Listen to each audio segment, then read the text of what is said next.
Okay, so hold on. So we're starting the recording of Dan's office hours. You want to play a little tune for us to get us started, Dan? Oh yes, that's absolutely necessary.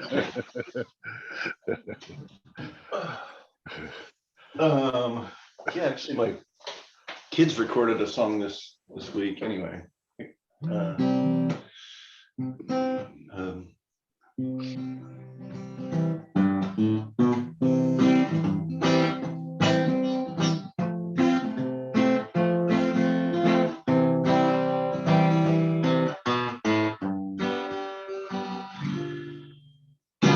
Okay, we'll deal with that. Awesome. Actually, that's pretty mediocre, but here we go.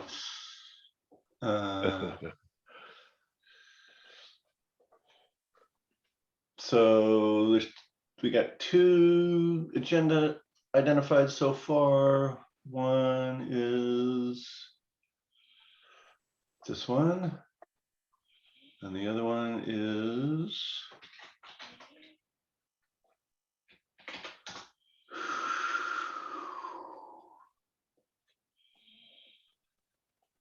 down here. Yeah, so I was just trying to run some tests with Zoe, and then I found with API. If you click on that get blame too, it kind of shows that one API change in particular. And so the one 13 days ago, I highlighted the wrong thing. But if you, I think it's Warner to test those to switch to install bundle ID. Mm-hmm. So that was, yeah, just like a new API, I guess. It's part of a hold on.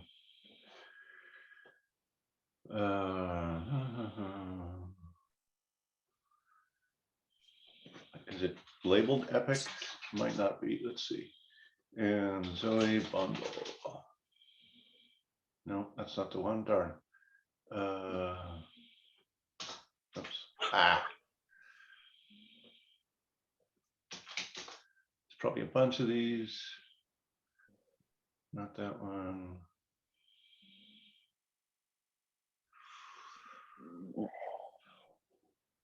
There's one that has something like path to getting. Here we go. Evolution of Zoe installation. That might be it.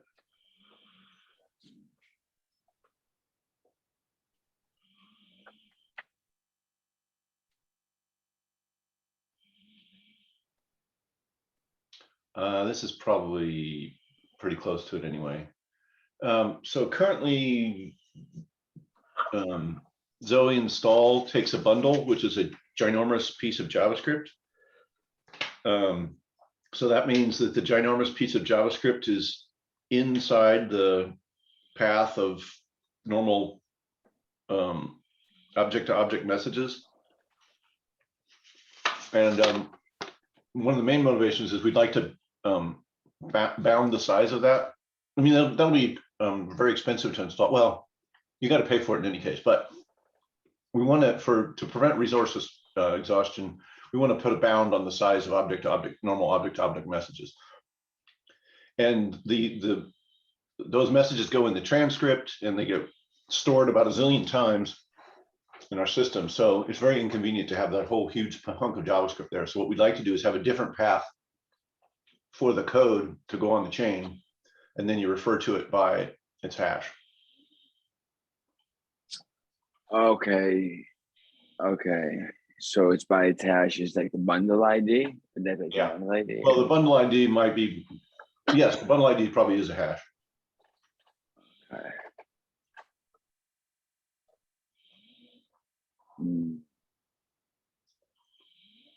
So this is it. I'm just thinking about it might be a hard question to answer, but like the size limit of objects. 10 kilobytes or something. I mean, object-to-object messages. Okay. I can't remember. Object to object messages. Yeah, like the size of that you can just send onto the blockchain as a normal signed transaction.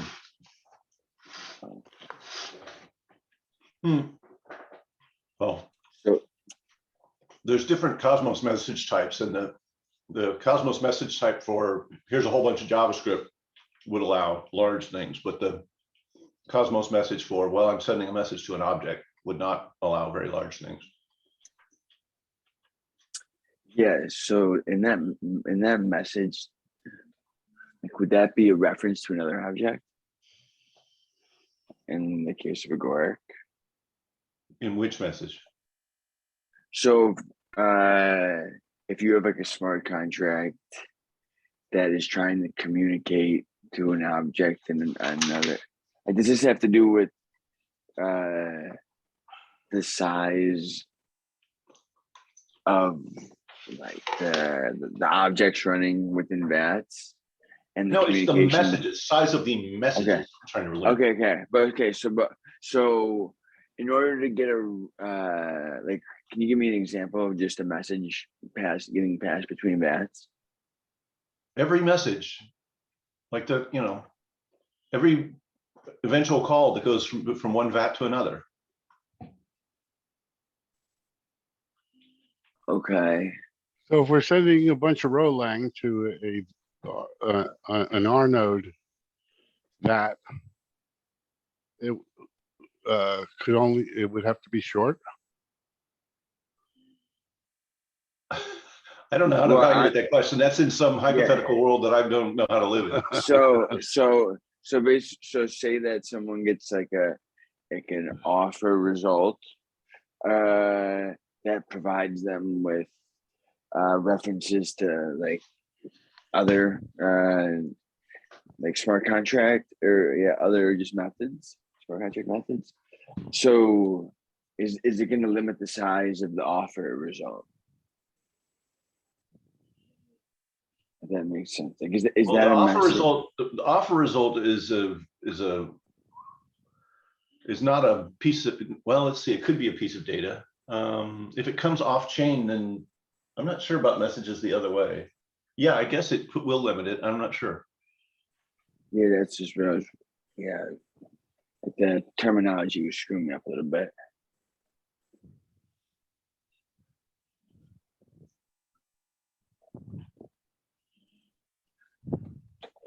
I mean, that's definitely part of an object message is the offer result. But usually the offer result is a pretty small thing.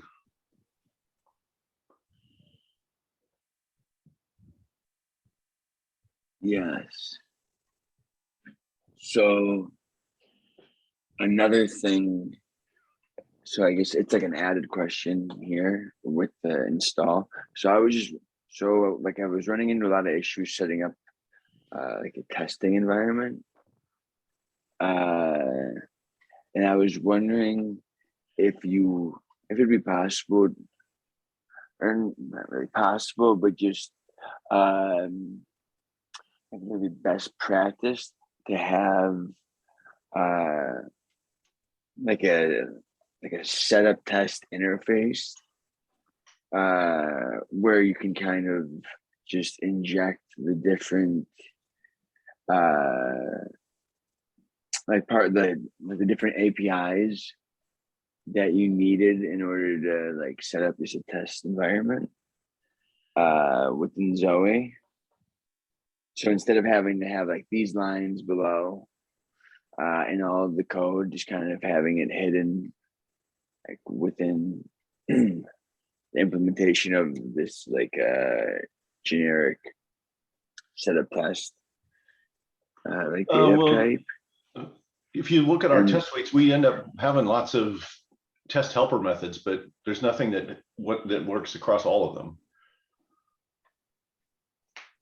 Yeah, so it's not uncommon to have several tests that all share some setup routine. In fact, Ava explicitly supports that. Where's no,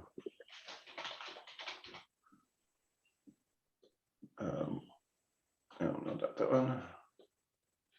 Where did it go? There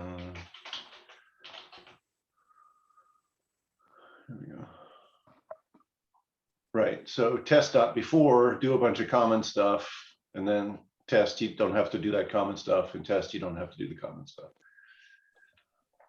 Okay. No, this is good to know because I was running into some stuff with Ava. I was more so thinking about stuff like, so for install on line 37, you have that install function. Does that still work with the latest version of Zoe?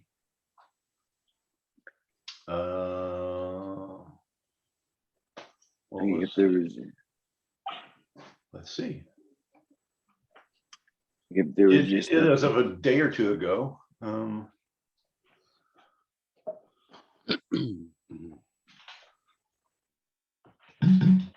got any changes pending? No. Yes, I do have changes pending. What's this thing? A bunch of them.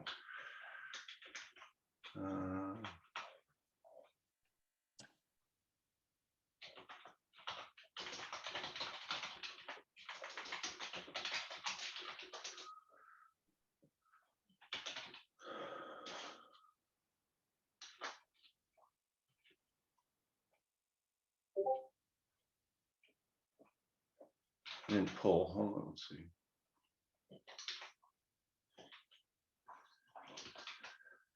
So master is as of pretty recently. All right, that didn't change. And this one is in, documentation, right?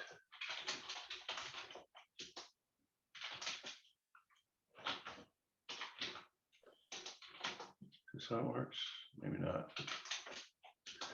Yarn test, hello. Test. You might know this, but I think if you just run yarn run, it'll show you all the possible.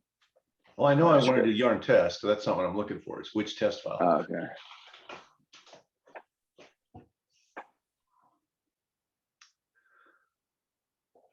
Yeah, so usually that.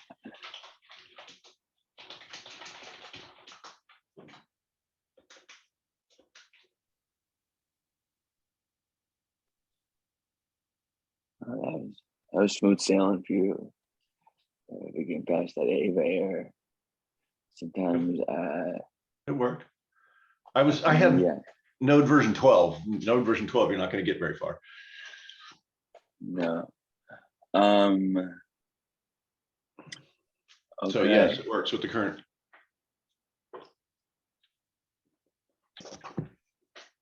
I'm just looking at the bundles and everything. Yeah. I guess it's more kind of research and stuff for me to do. It just seems like make bundles and then start instance. Obviously, different contracts need to get passed in there, and it needs to take different arguments. But I just was wondering if, rather than having to just duplicate all of the setup code in order to kind of get started testing, specifically with Zoe,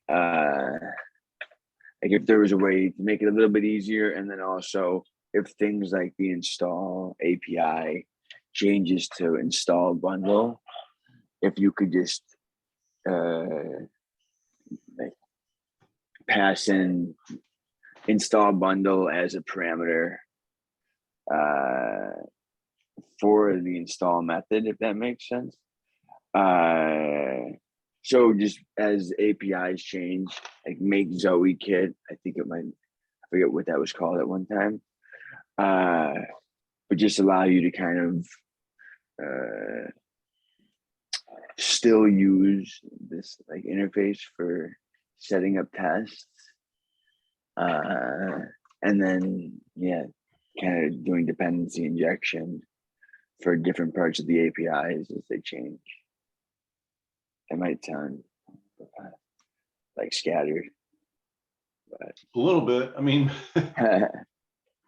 so I don't think we're going to focus our API design on backwards compatibility of writing tests and stuff. So, you know, things change and life's hard on the bleeding edge.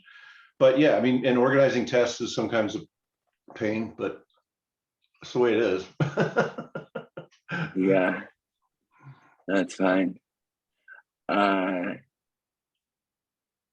Okay, yeah, and this the other thing was just with, yeah. So endo and it, I was asking about that too, but the whole lockdown. I guess did you, or is there a specific These aren't place questions. Okay, so I know, and it, so my question, okay, yeah, sorry for not posing them as questions. Basically, it's like, what is endo init? Is endo, so endo init takes the place of install SCS, or, and then what about just the SCS package? Like, and then my other questions Whoa, are one like, question at a time.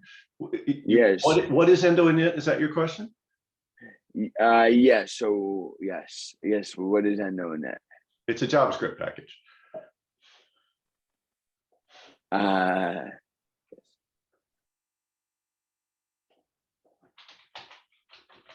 So is endo init taking the place of install SCS, that package? I think they do similar things. I can imagine it's supposed to be like that. Let's see.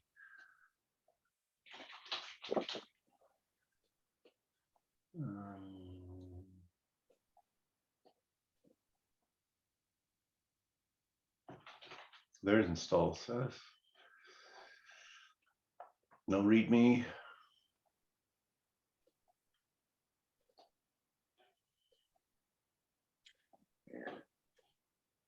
So endo init seems to have like at least the same setup too, with pre-remoting.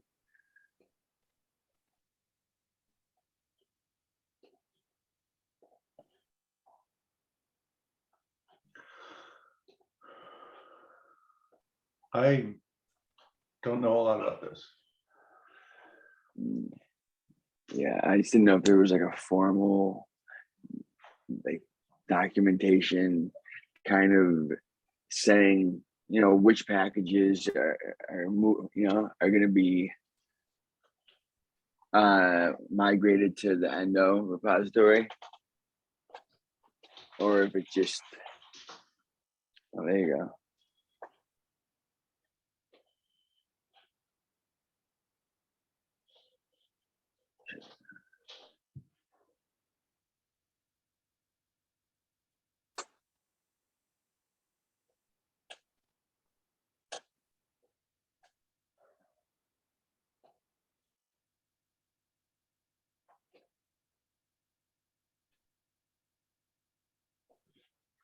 I'll complete some.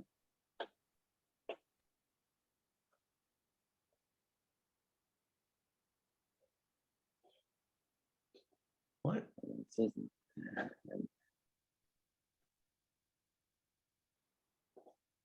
Somebody manually typed a URL.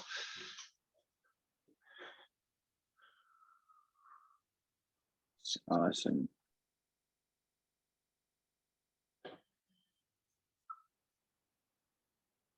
So it looks like install SES is slated for migration and is sort of considered done.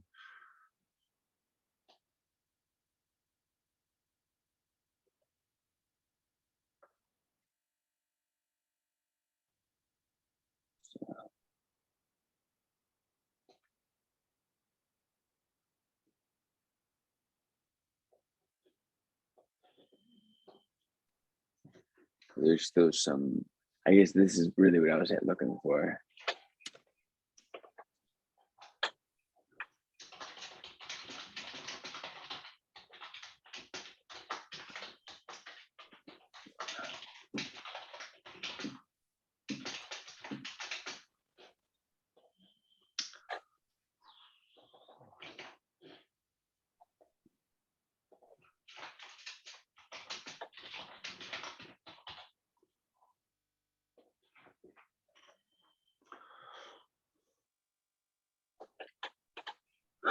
Again, apologies, but not framing it as questions. I was, yeah. Yeah, so ideally go ahead and write things as questions that I could answer offline. Okay. Yeah. All right, so let's switch to this item for a little bit.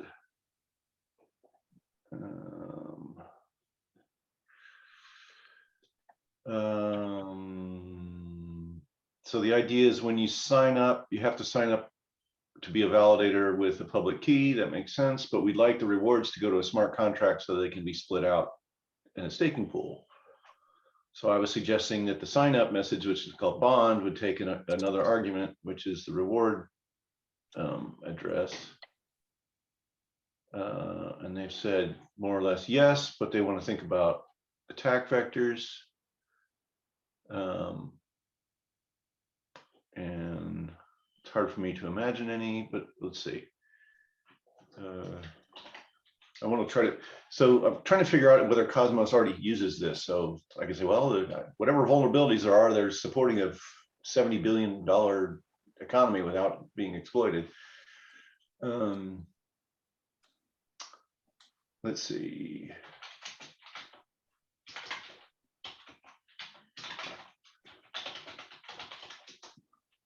And then, or I could do Ag0 is the no JavaScript stuff, just a plain Cosmos thing. Right.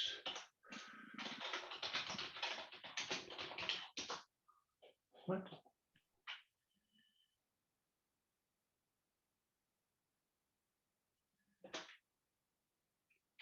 Create validator. I think it's maybe Tendermint. Yeah, I think you might need to have Tendermint before there. Okay.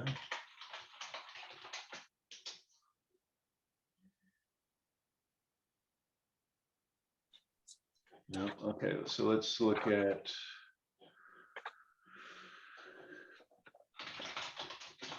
I think you have to do this in DevNet too.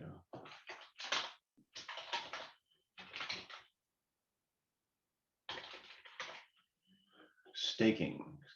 Staking, yeah. But TX staking. All right. What? oh, but are you running AGD or AG0? Okay. Anyway.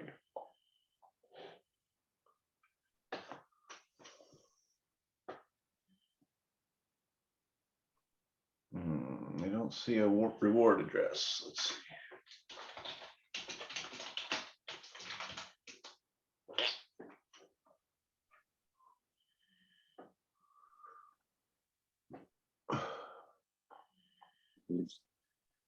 I thought I saw one of these things in a block explorer somewhere.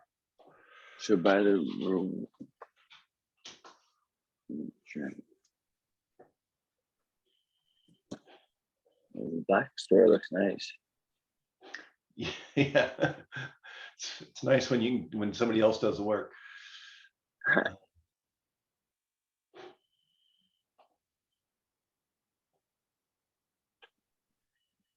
Operator address, self-delegate address.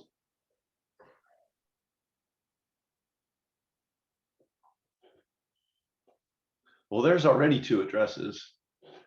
Yeah, so there's the from address, I think. Like when you're doing that create validator function, I think there's from, and then there's also maybe account. Let's see.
Oh, possible risk factors. This is handy.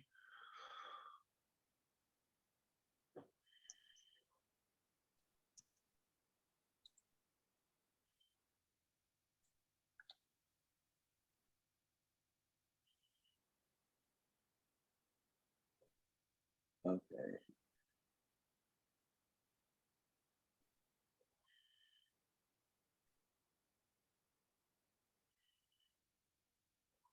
This is just from the Discord.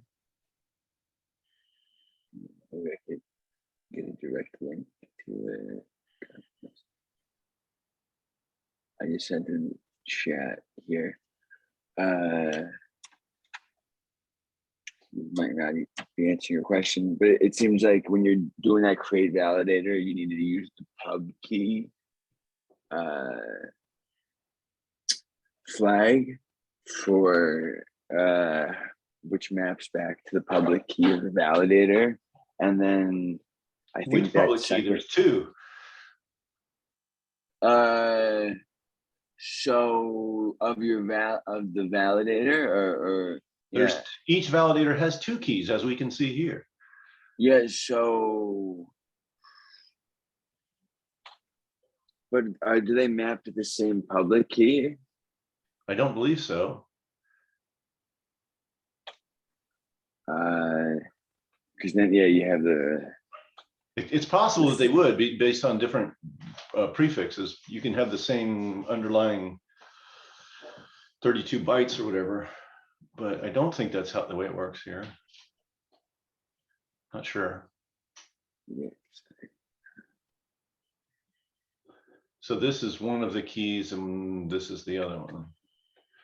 Oh yeah, then the from is just an address string.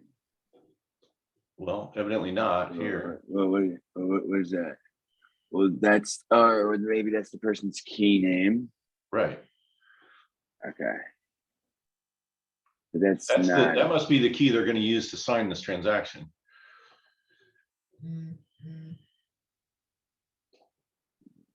So I'm wondering if that becomes the rewards address. Yeah, if you have any way to figure that out, let me know. Well, let's see. There haven't been any reward, but I guess I can look at the Cosmos Hub or one of the other. Let's see, overview. There's a zillion. Okay, here we go. A cache, or this one. Here we go. These validators must be actually getting rewards, because Agoric doesn't have any rewards turned on yet. Come on. yeah, the big. I thought maybe Big Dipper got an overhaul. It's just the Agoric version.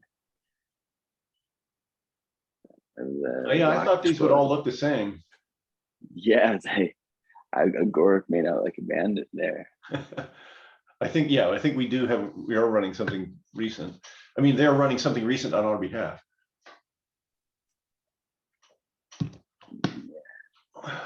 Well, They usually use mint scan. Oh, really? Yeah.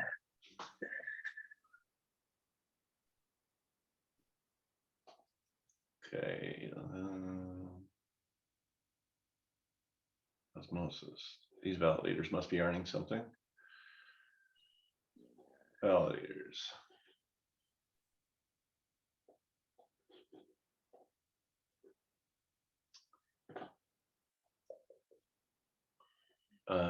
Okay, so that's sort of the address where we are. And it proposes blocks. And maybe, okay, this address is probably where, how do I get the transactions on this address? I think at the bottom. There we go, reward address. Huh. Address, reward address.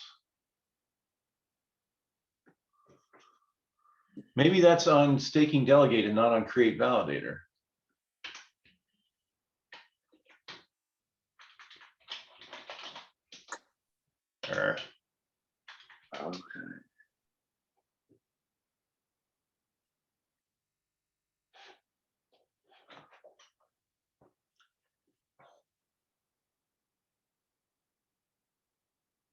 Where are the transactions? At the bottom, I think, if you scroll down, yeah, keep going a little bit more. Okay. The thing is, it only does. Yeah.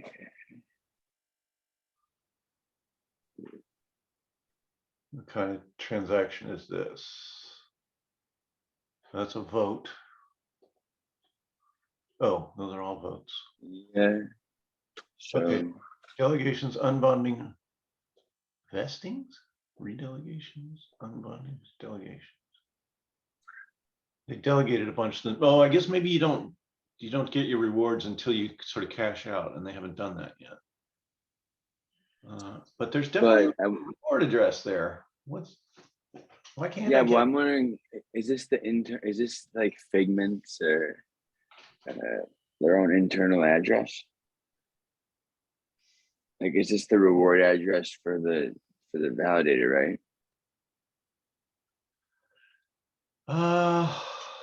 In some way it is, but I'm sort of getting the impression that every account that does delegation can specify a reward address. I don't know. I don't. Let me look. Just because I stake on Osmo or stake osmosis, and like whatever address I delegate with is the one that I can't specify an address. What exactly are we looking at here? The validator rewards for, Yeah, I'm trying to see if Cosmos has already implemented this address. Cosmos. This idea I've got. Well, yeah, this is a Cosmos. This is a blockchain based on the Cosmos SDK. Yeah.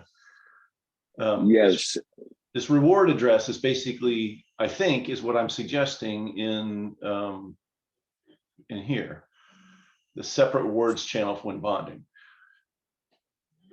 So I'm trying to figure out if this does what I'm proposing in rchain. This doesn't answer that question necessarily, but it seems like only the validators have that specified reward address. Like regular, just regular accountants, people who aren't validators that are delegating their tokens. I haven't seen. Yeah. So you can get to a page that says account detail, and does it have a QR code? Yes. And it says address, but it doesn't say reward address. Yes. Okay. So that's consistent with what I'm talking about here.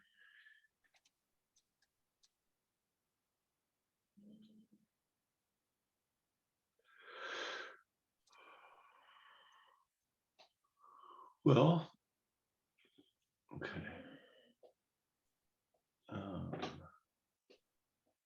Now these are not smart contract addresses, so there could be some risks associated with that. But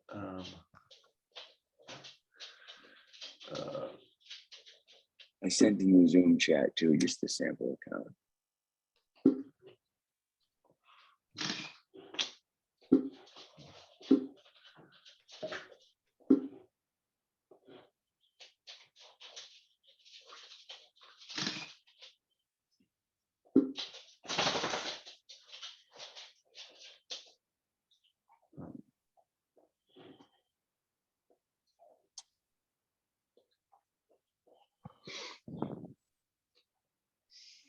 The only conceivable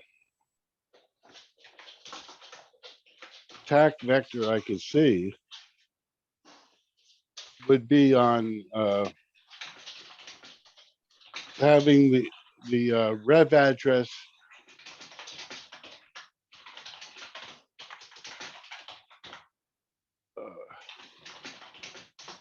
be a hint for guessing an unforgeable, well, unguessable name.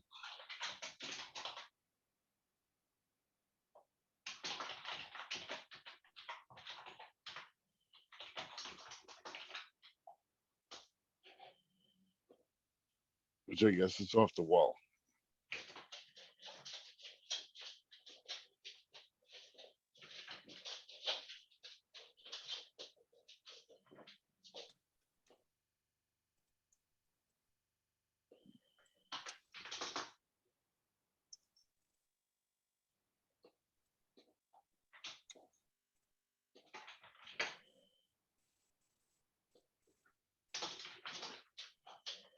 I'm curious to see. There's this restake app that allows you to like auto compound your validator rewards, and it seems like you're giving you're handing over permission to claim rewards to the validator on your behalf. So a little bit random, but that is something I saw last week. Yeah.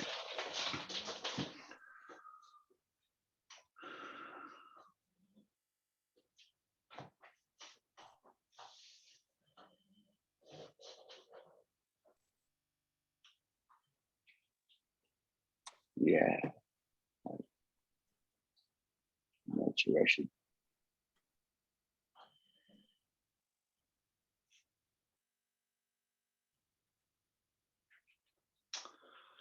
All right. So this connecting rchain to agoric, suppose I tried to build a little bit of it. Cool. Now that's going to require a light client, you say, right? For a certain version of it, yeah. For the really, the one that is going to be the most useful, yeah. But we can build one that requires more trust, that still allows us to experiment with the same features. Now, you seem to poo-poo the idea of adding a rholang deploy capability on agoric that would deploy to any shard. I can't make any sense of it.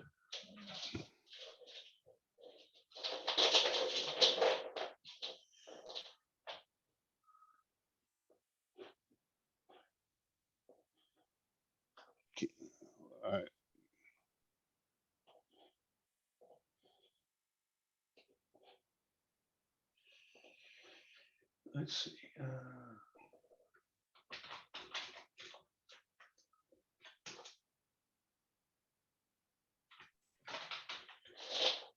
Whoa, that was interesting.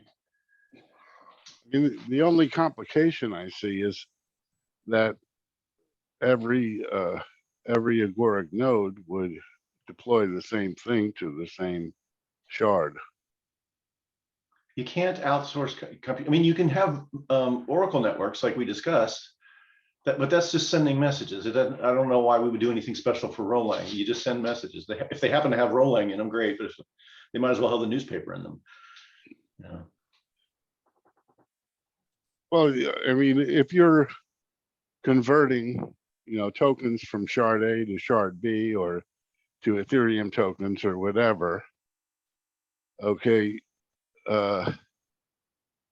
you need to deploy something onto the shard that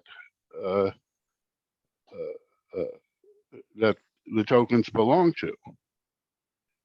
Yeah, so for example, the gateway can do that, or the relayer can do that.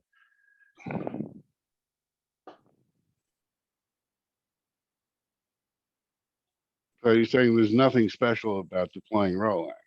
You Right. just have to deploy it to the Oracle or the gateway. Something like that. And in order for that to be trusted, it would need to be co-located with the node, right? That seems likely in my head right now. Yeah.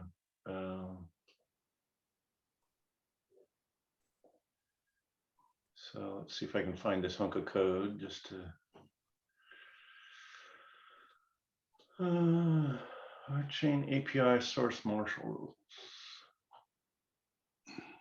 Ah, there it is. Look at that. Did I happen to test this at all, or did I just write code? Let's see.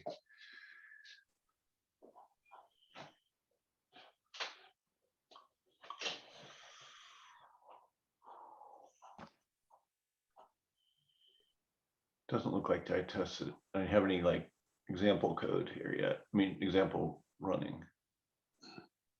Okay. But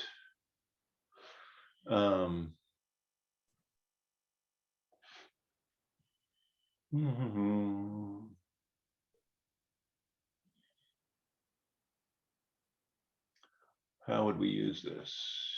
Decode to row types. Do I keep tests around here? Yes, I do. Well, oh, it's another gym.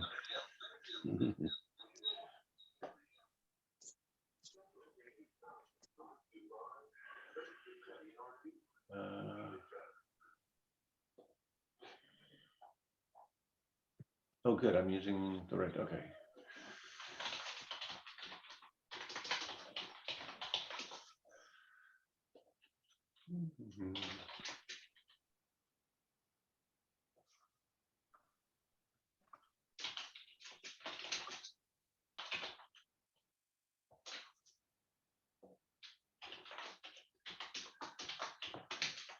Oh, boring.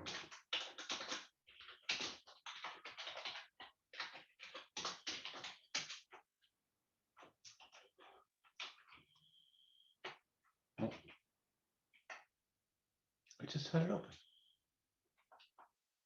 It's weird. Marshal rhoTypes.proto. Here we are. Oh, I didn't export anything. That would explain some things. Oh yeah, I did. Export. Changed my mind about this idiom.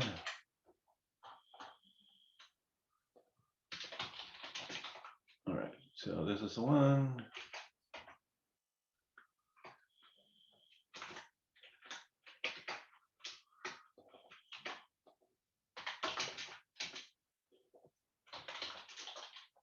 Whoa, don't do that.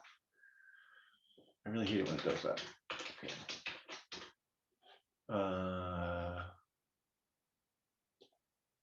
Test signing or something. Looked like it was set up to do testing. How do we do this? Import test from Ava. Good. Usually you put imports from packages first. So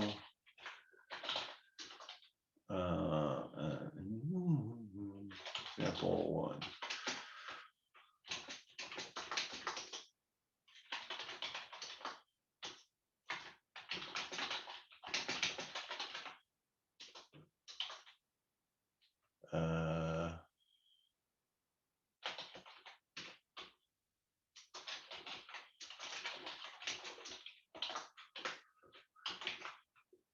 Oh no, I don't have save on all my nice tools. Yuck. Anyway.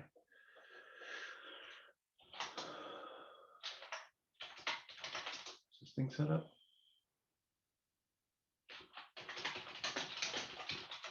Oh, somebody showed me how to. It's probably not set up here. All right.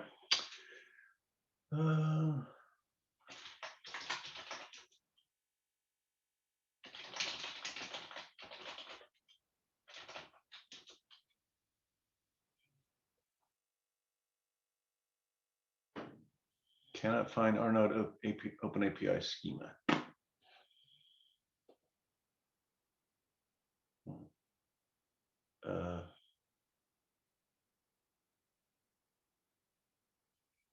Okay.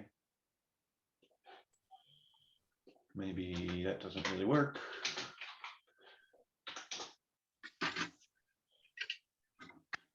Harden is not defined. Right. I think I'm going to cheat. Yeah.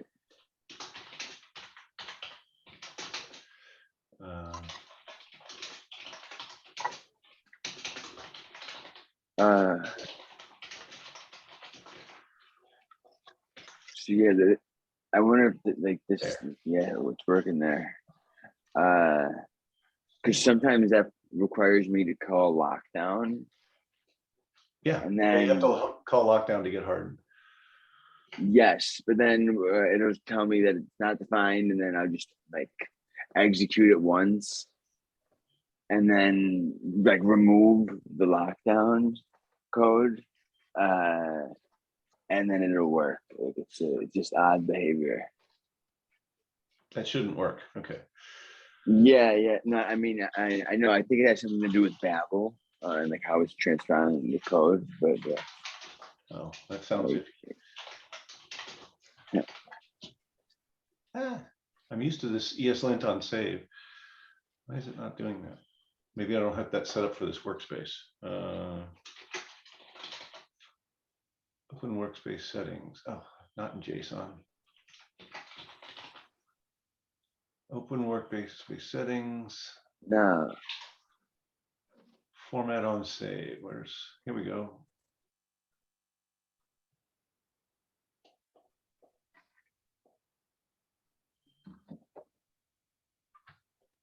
It's right there. What's the problem? Okay. Well, anyway, we got our first test case working, I think.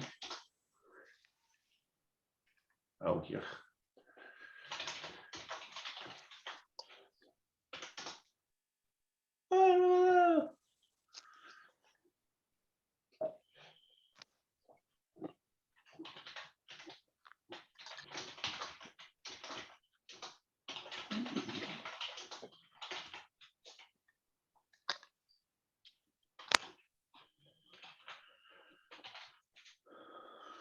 What's it called?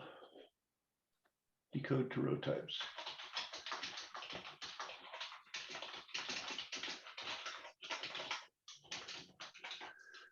All right. Okay, so why do we care? This is the JSON, the JavaScript version of the protobuf encoding of rholang nil. So we just took rholang nil is a oh, we could do our high-speed introduction to rholang here. I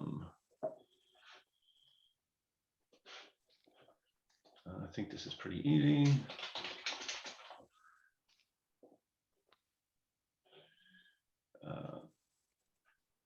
So we have this voting application in rholang and lots of collaborators, and you choose your responses to the ballot, and you sign and submit. You submit my what? So because the response is in rholang, and what exactly is it I'm signing? Does the the rholang on the right corresponding to the choices on the left? So the address is at the top. There's one that's for you, and then you're going to send a dust amount to each of these addresses that represent your choices. And then this is how you do a rev transfer. This is all stuff that I don't expect you to absorb yet. I'm going to slow down. Okay, and then there's a transaction per answer in parallel, and then you tabulate the answers, and it worked. Okay, so for some folks that's enough. All right, here's the crash course. So here's where we slow down, and every word that doesn't make sense, you interrupt me. Okay, Thomas? sounds good. All right. Roger. Okay, row calculus building blocks. So the first building block is nil. That makes a process. And then there's this vertical bar thing where you can take two processes and put them in parallel. And by induction, you can do that 3 times, right? You can have nil in parallel with something in parallel with nil. We haven't filled that one in. That would be like a syntax error if we were really trying to do this. Okay, so we got the parallel operator. Then make that go away. Go away. Okay. There's actually processes. Nil is a process, parallel is a process. Then there's processes and names. So we have nil as a process, @nil is a name. star at nil is a process, at star at nil is a name, and so on and so on and so on. So at is a quoting operator, takes a process and turns it into a name. Star is an evaluation operator. It takes a name and turns it into a process. And so I guess, go I ahead. mean, what would be like an example of an operator versus a process? There are names and processes is all there are. Okay. There. Okay. I think I said operator, this vertical bar thingy takes two processes and makes another process. Okay, yeah, sorry. Yeah, I screwed up there. Yeah. Operator, I was thinking too, like, yeah, I was thinking just like a specific to, like the word operator stood for something specifically, not just that it's an operator. But yeah. Right, yeah, the word operator is not one of the more interesting words here. It's kind of like, it's not part of the language or the technical part of this. Yeah. Okay. I get. All right, so we have nil and we stuck at to put a name and we put a star to make it back into a process. And now that's a process that we could put it in parallel with something else, right? And then this whole parallel thing, we can put an at in front of that and make it into a name. So you can go back and forth between processes and names and processes and stuff like that. All right. Now we're going to look at the send construct. The send construct here takes a name and a process. So here we've got at nil as our name, and our process is nil in parallel with star at nil. So this means send this process on that channel, or at that name. That's the send operator.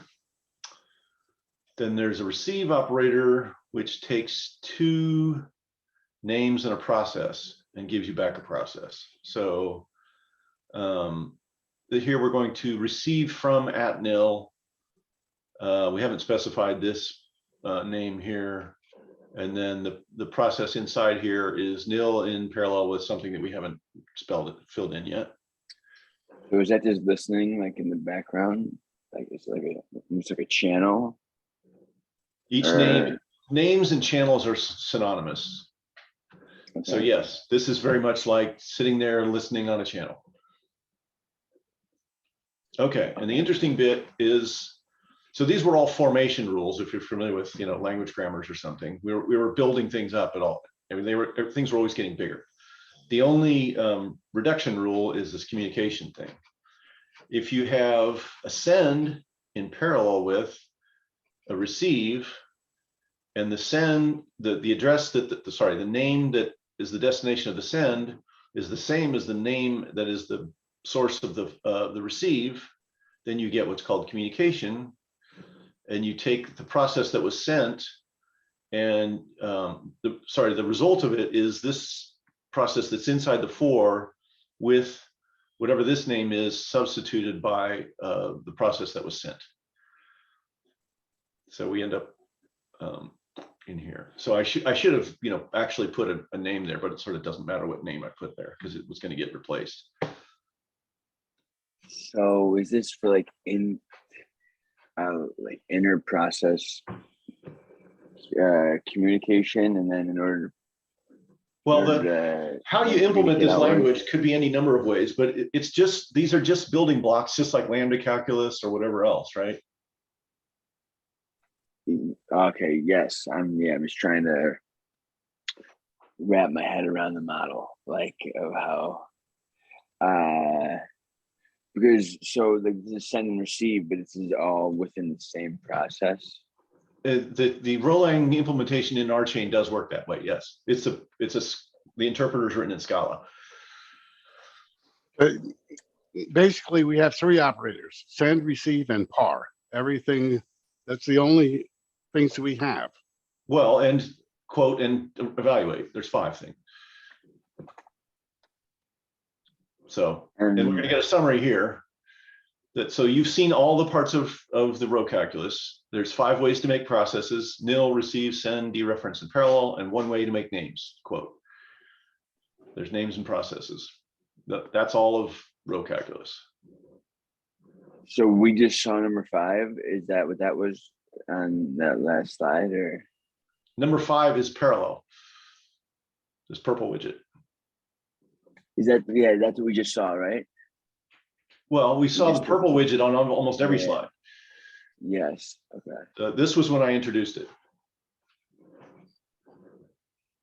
But I yes, guess sending and receiving within the same process is where I got a little bit like tripped up.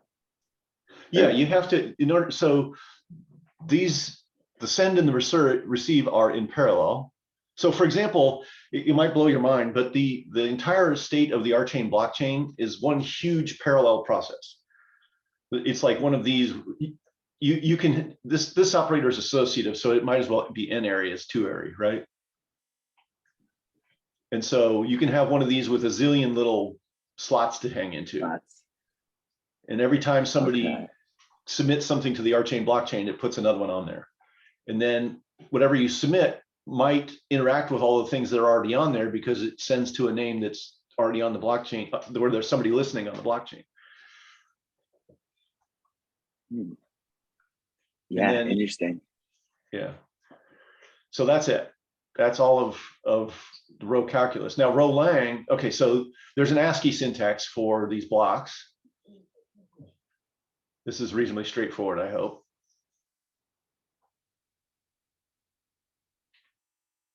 The ASCII syntax for nil is nil. The ASCII syntax for at is at. You know, star at nil works just the same. And the for operator, you know, the parallel operator is written horizontally as opposed to vertically, but not a big stretch of the imagination here, right? Yep.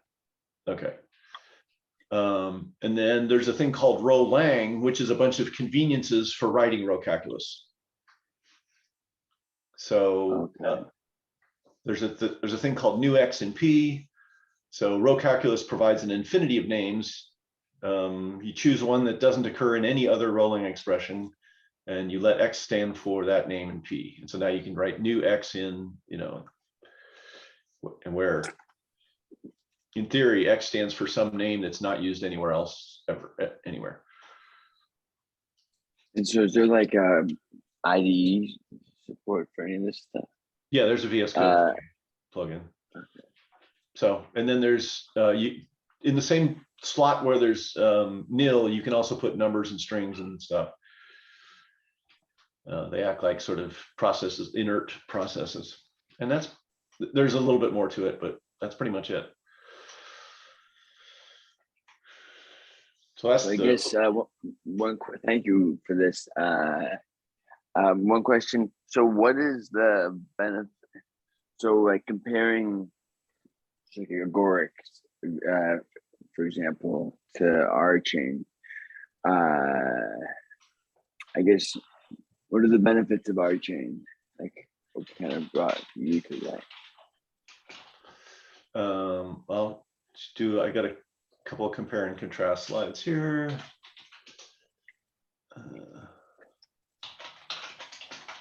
Oops, wrong account. That was bad.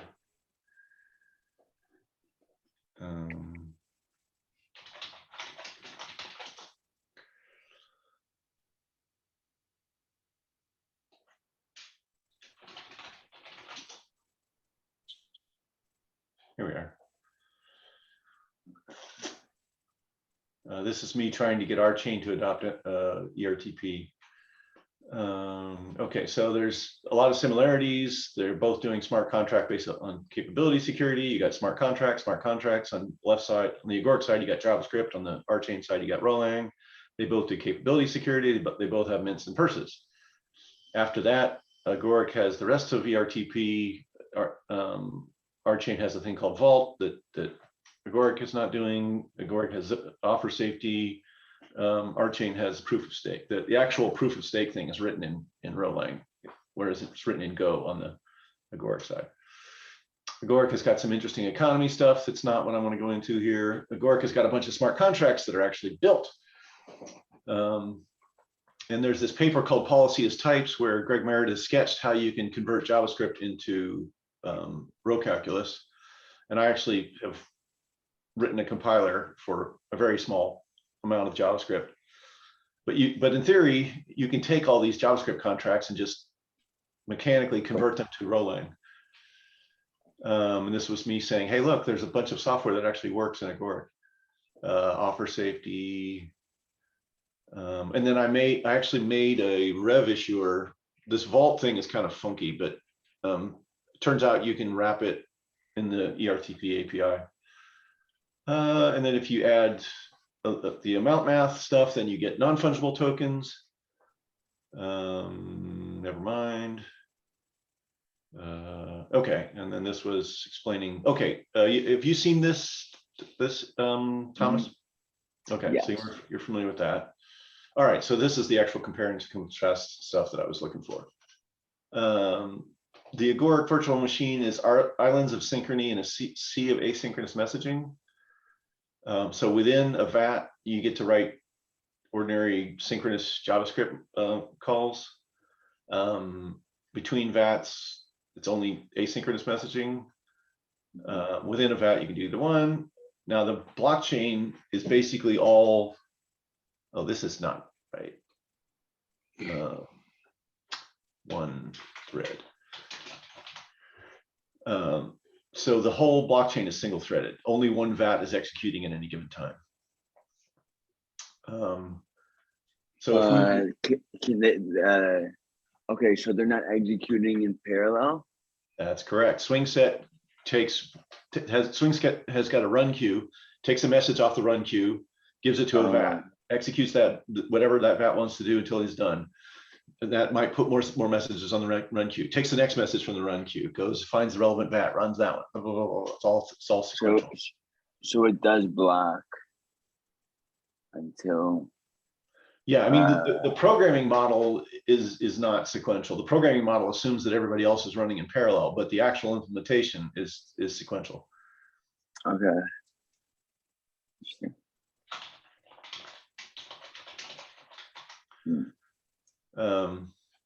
Okay, whereas the rchain virtual machine is concurrent within a block, and there's concurrency between blocks. So you can do horizontal scaling on the agoric side. You just stand up another blockchain and they do IBC between each other. Horizontal scaling on the rchain side, you just put more hardware in your validator.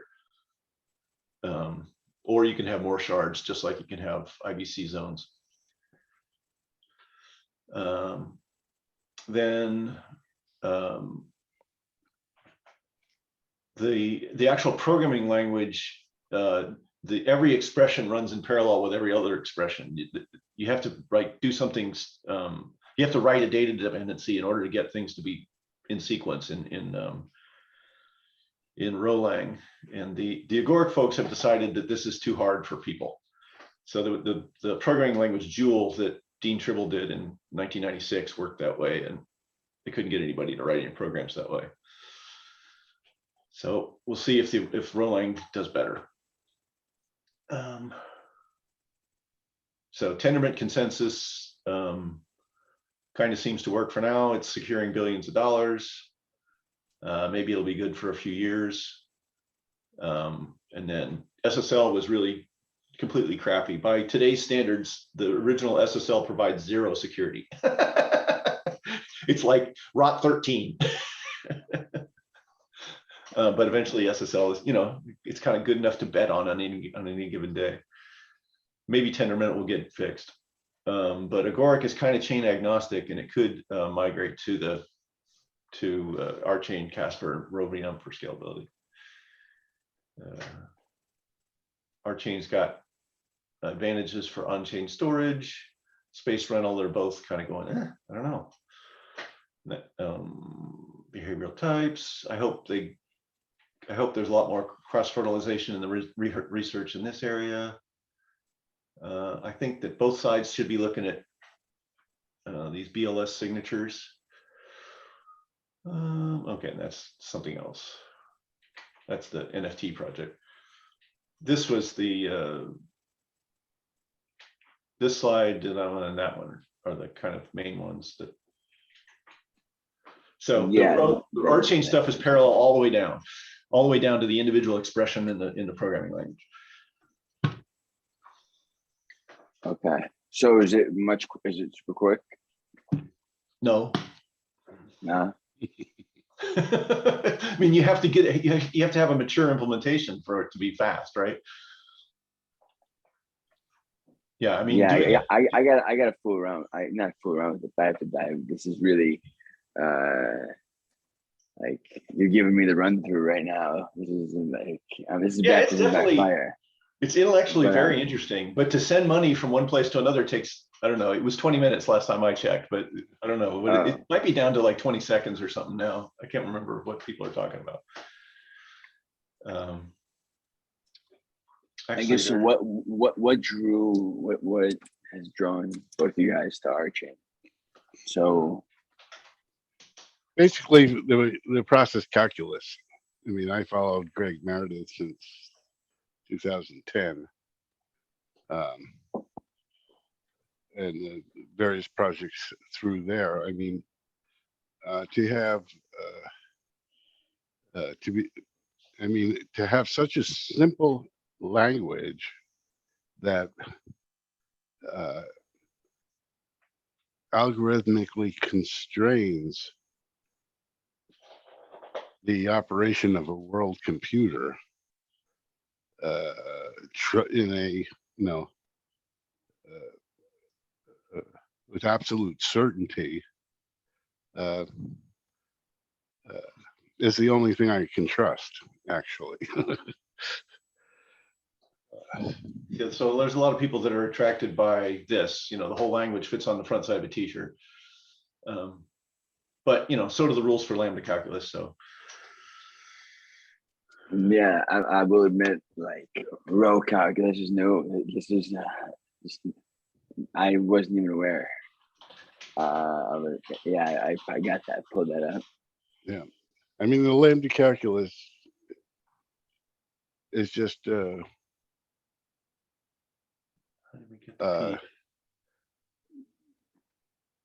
really difficult for doing the global process orchestration. And although yeah, you have to go outside. You basically have to go outside of it in order to talk about machines running in parallel. Yeah, and that's really dangerous.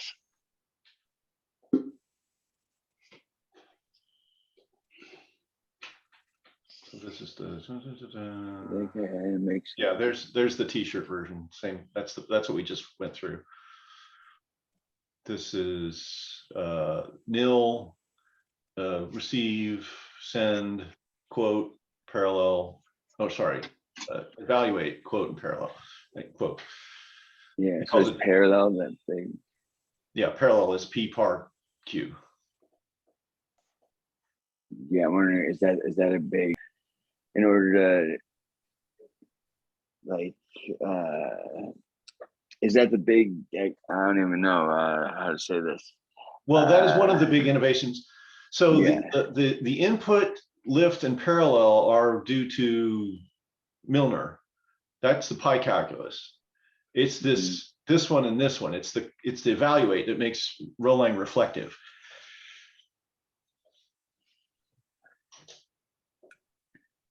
That's the innovation in row calculus. Cool. Pi calculus has had send, receive, and parallel for, I don't know, a decade or so before Meredith. So awesome. Well, this is just a bunch of extra additional stuff to cloud myself with when I'm supposed to be doing other things. Right. Exactly. Yeah, I'm glad. Yeah, I'm glad I know about row calculus now. I could dive in and read this.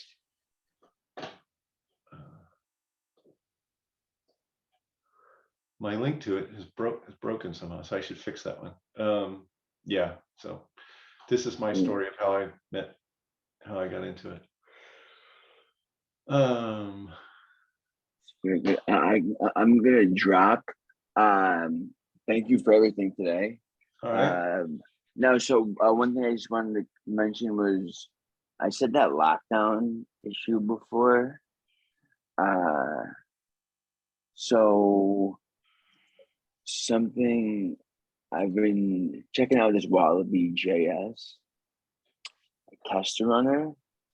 I will add it to the that smoke out office hours. Where is this? You mentioned it, but it's not, yes. it's not a question. No, okay. So here, there's a lockdown video in here. Oh, I see. And then yeah, I'm not sure if you like when I'm running it, it says hardened. That's fine.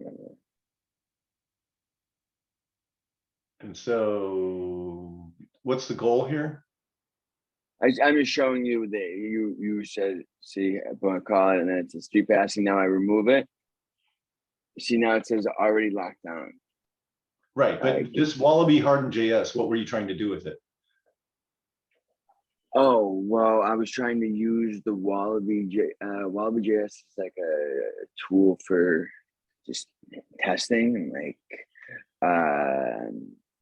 and so I was trying to Gotcha. or I was testing just hardened JavaScript code using Wallaby, but since like the execution environment's a little bit finicky, it was running into some errors. But I was able to successfully test hardened JavaScript code, but with some like Zoe specific code, it's been a little bit difficult. Yeah. But Yeah. the whole point of the video was to show that an instance where I call lockdown and then it fixes things, and then I remove the call to lockdown. You see the video? Yeah, I see it. Okay.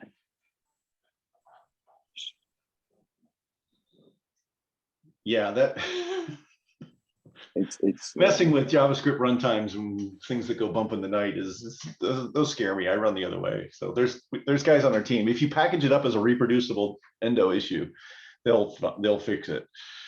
But or they'll tell you Yeah, it can be fixed. yeah, I think it has the I listened to the Babel SCS meeting, and it seems like there's some things going on there. Yeah. Related to it. Yeah. Oh, Well, thanks again. Sure. All right, have a good weekend, both you guys. See you, Ciao. Jim. Yeah. See you, Dan. Ciao. Yep. Let me know if you Okay. want to do a work study on rholang. All right, we'll do. All right, Okay. we'll do. Okay, so now I want to get capTP in here a little bit as a motivating example. So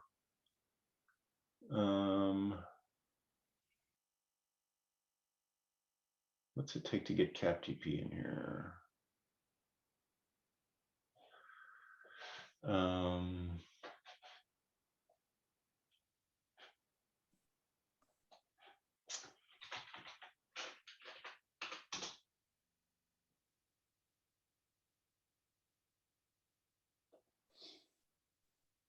All right. So what if I tried to add, is it endo.js or endo? I think it's endo.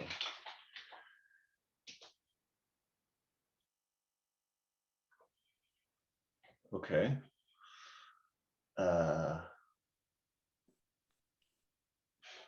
How does that thing work? Read me. Yeah, it's got to read me.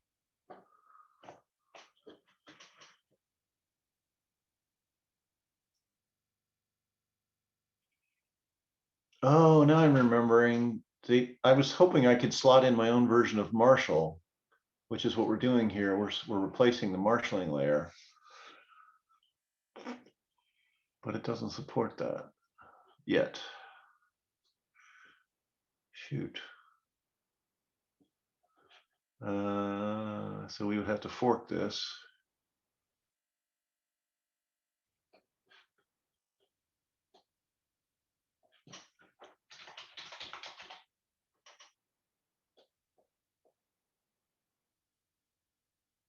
There's the make Marshal. We want to replace the call to make marshal.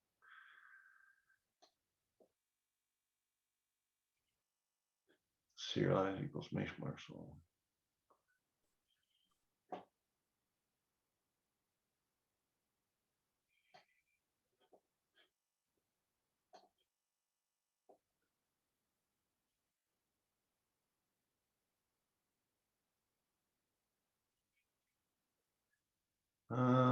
Or maybe we can just replace the message sending part of it. Let's see. Because capTP, okay, there's a readme back up here. No, wait, no, because the messages are already going to be serialized. That's going to be messy. Let's see. Send.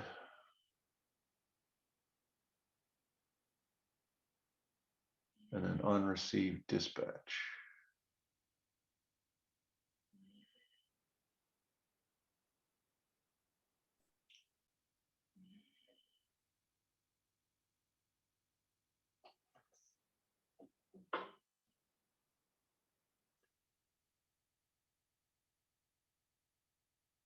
All right, well, let's see if there's any hope here.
And then my bootstrap doesn't have to be anything in particular.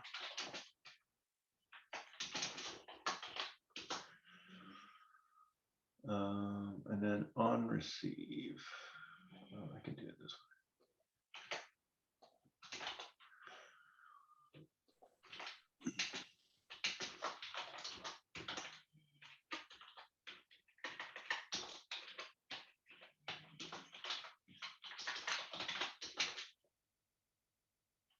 On receive.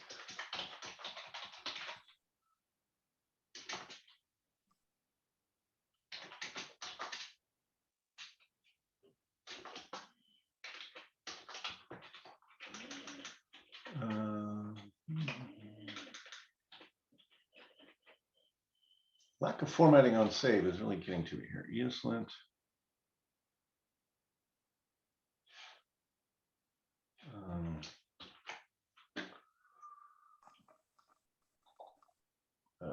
Edit.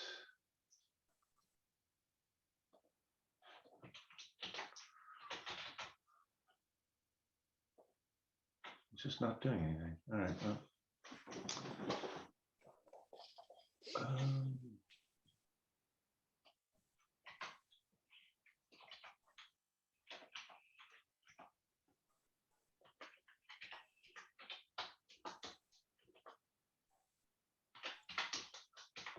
There. Then on receive.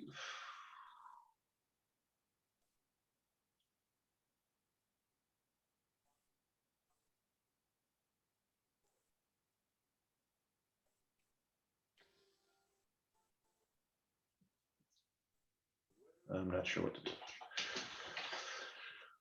Okay. Get the root bootstrap object and call remote. That's on it. All right.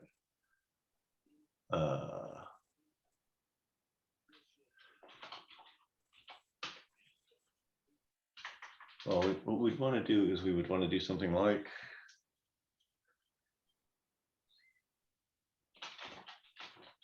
well, no, let's see.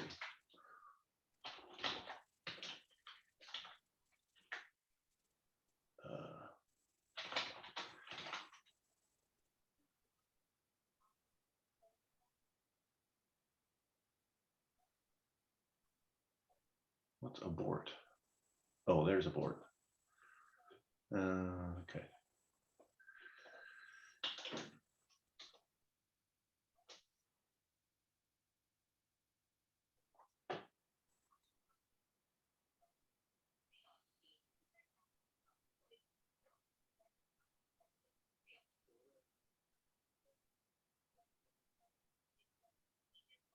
Require, oh, great.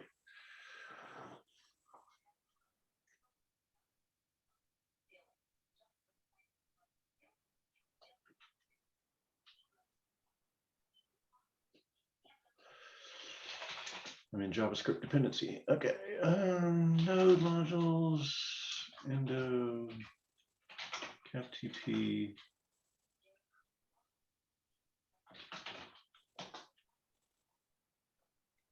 It says type module. Main is source index and module is source index.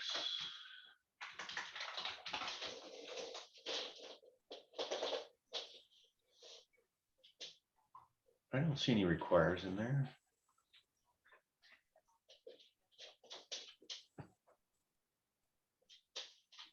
Oh, no, wait, what the heck's going on here? Where's the require?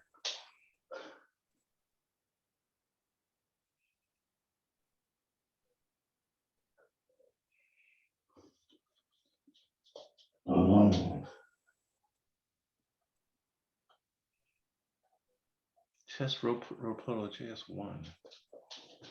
What is going on here?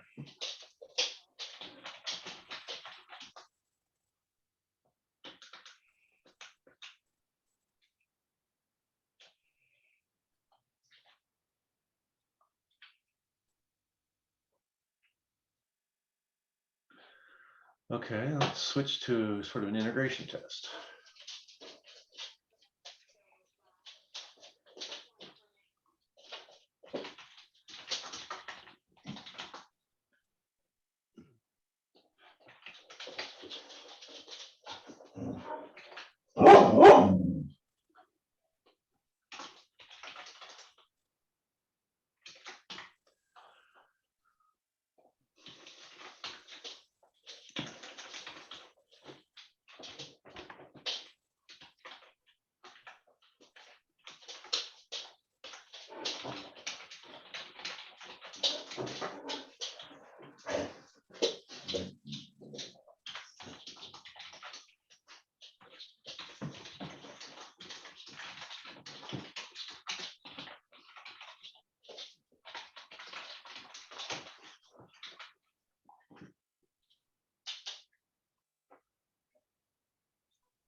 What in the world is going on? Parsing error, unexpected token function.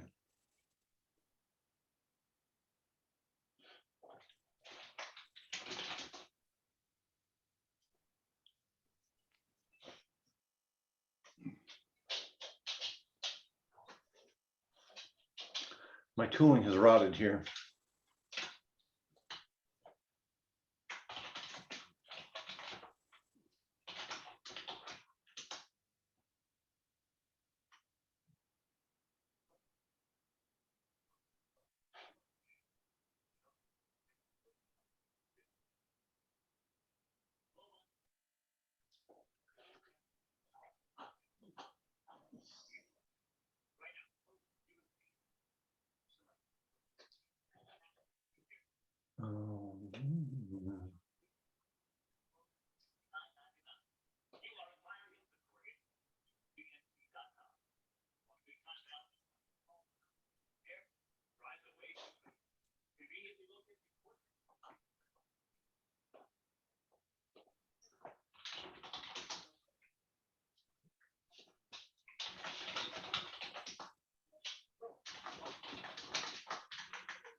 Might have to start a new project instead of using this one. Or I could use.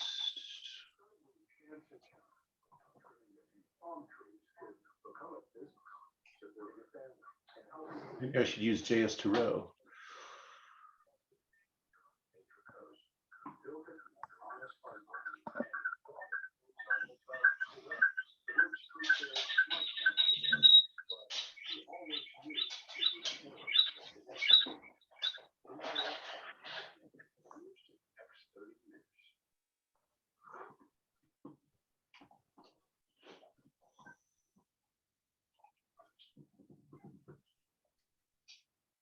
Did I echo?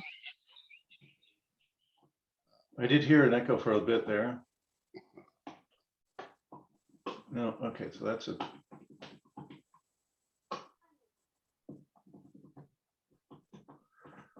I'm gonna have to make a new thingy here. All right.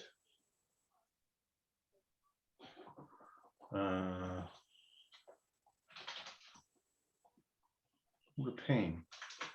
I don't really want to make a new thingy.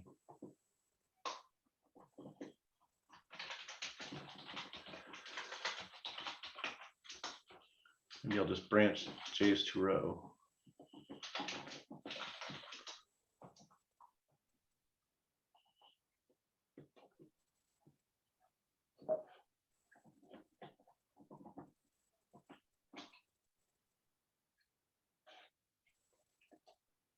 Oh, I know I was using that one. Oh, what a pain.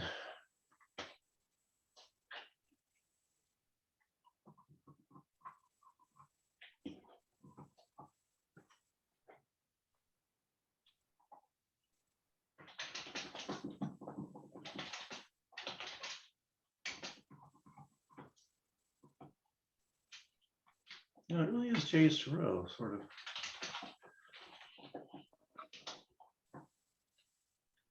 .14.2. Boy, that's. I'll make a new one.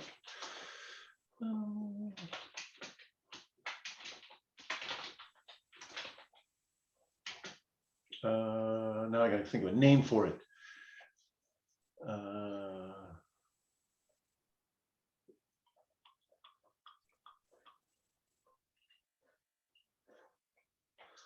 Just,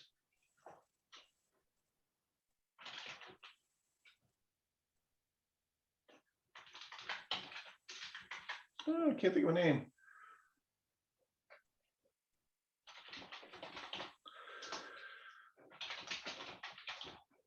It's a stupid name. And then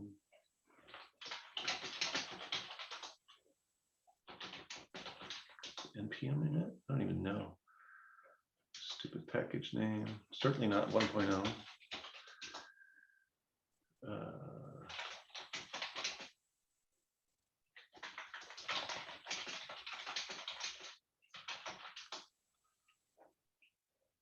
Whatever.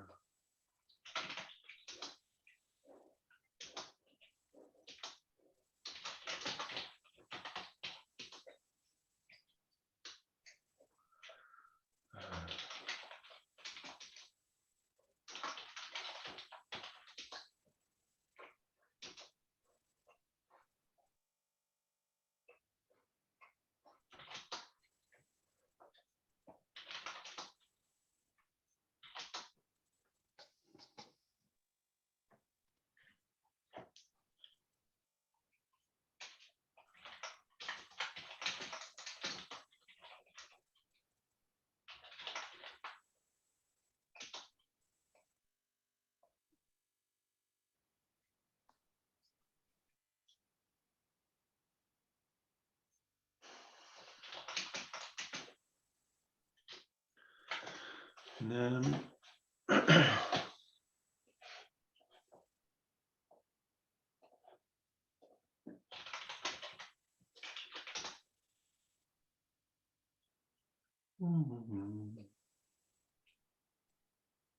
here we are.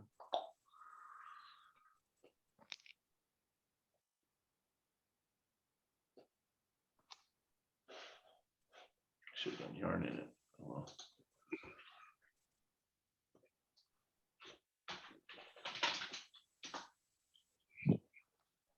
What exactly are we doing? Starting a new JavaScript project because all the other ones are, all my other rchain projects have kind of bit rotted.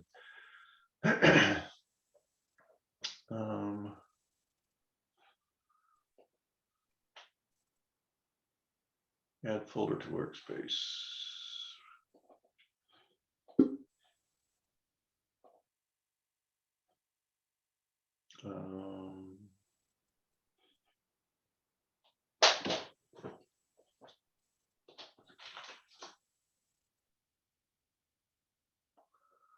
So I had it in here. I was working on this thing. Yeah, if I move it down to here.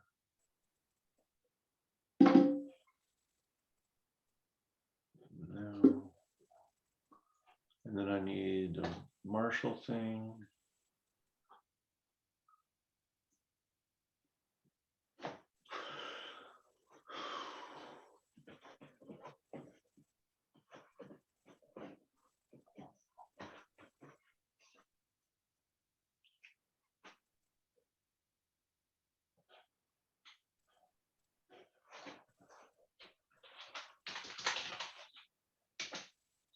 So if I source capTP tool.js,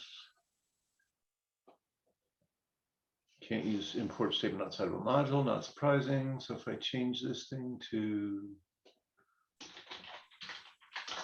type module, see if it gets happier. There we go.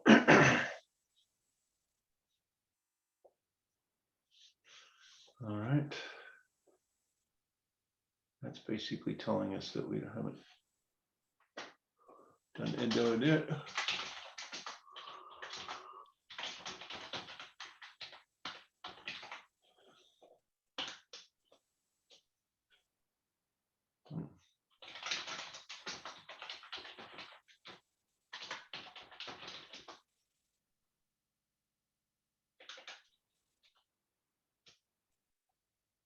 Okay. Now we're getting issues because I was using T because I used to be running this as an AVA thing.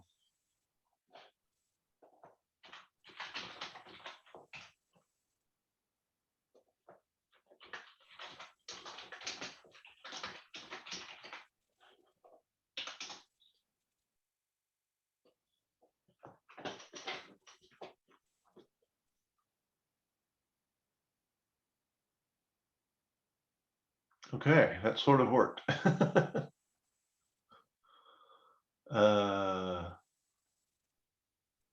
Now is message a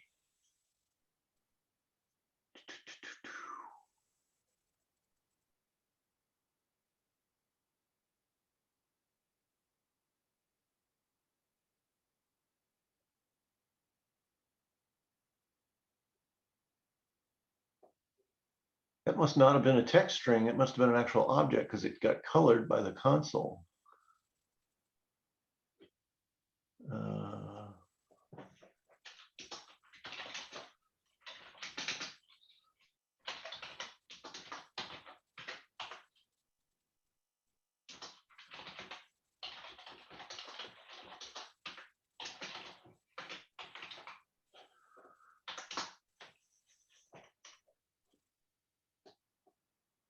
Well, it's undefined.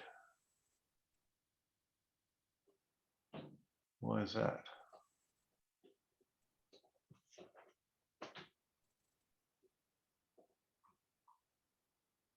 Oh. didn't it complain?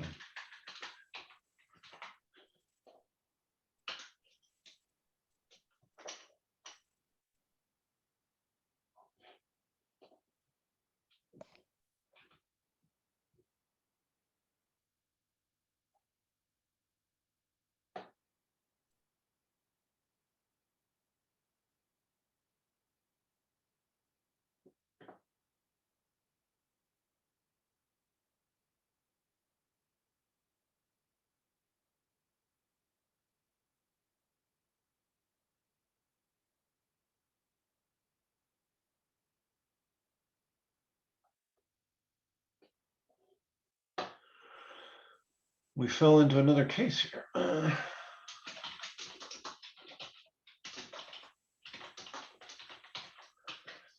We fell into that one. Yeah.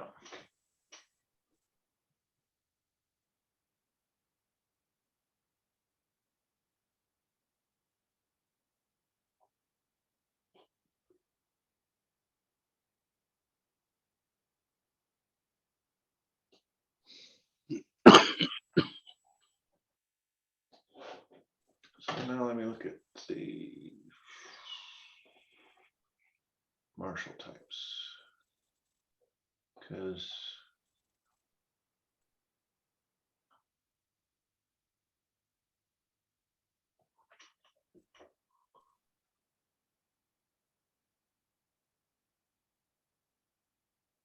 what about just an ordinary object? Ugh.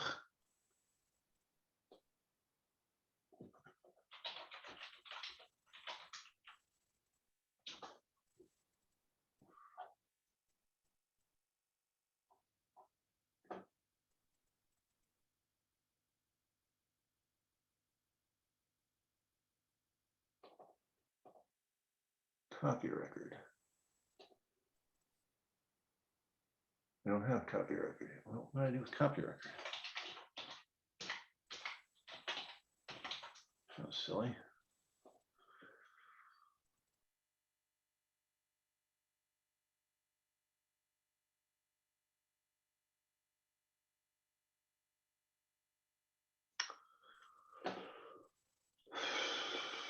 Closest thing, let's see.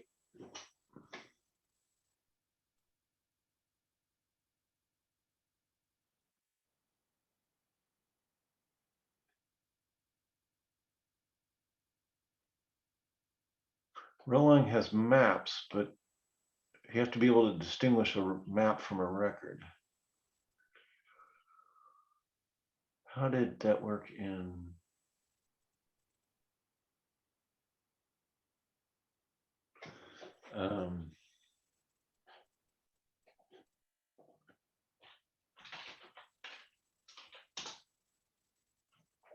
When he was doing that to scheme, he had a mechanism.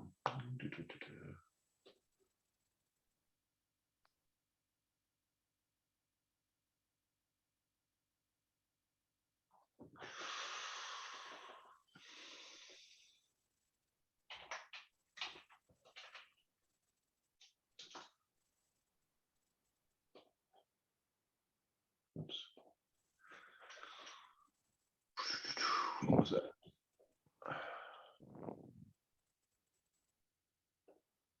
This one. %R.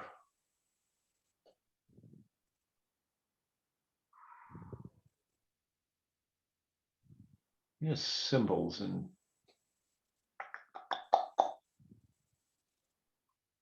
that was how to do JavaScript records in Scheme.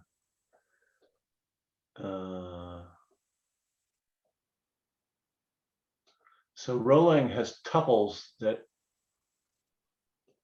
JavaScript doesn't have, so we can cheat and use that maybe.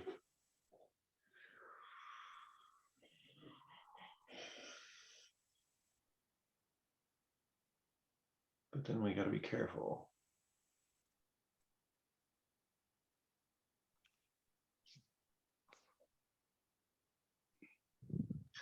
Yeah, I was thinking of using a distinguished unforgeable name in the rchain registry to signal that, hey, this is something that, you should treat specially. We also haven't used par.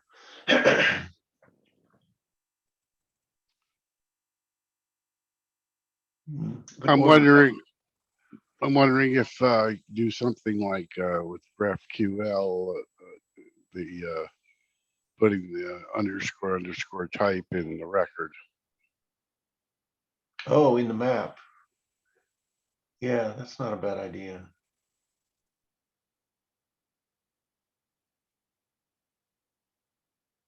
We could project copy record into map the same way. Did I do copy map? I did.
I don't like format on save. That really bugs me.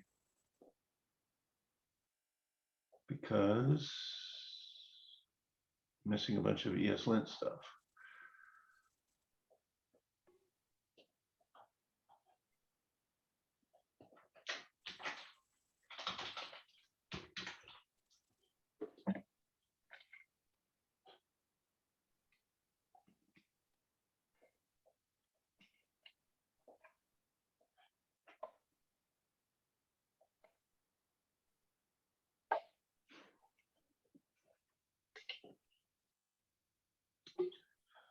Um,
What is going on? How does the ESLint config stuff work?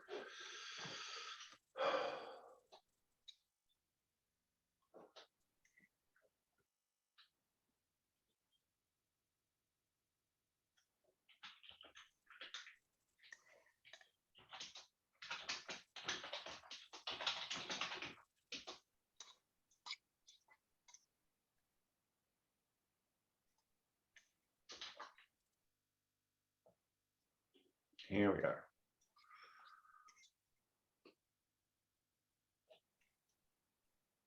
That's what I was missing.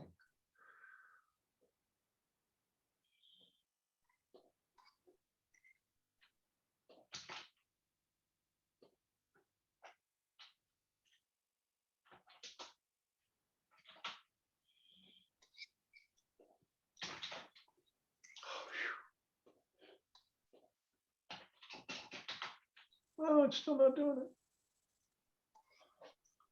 Failed to.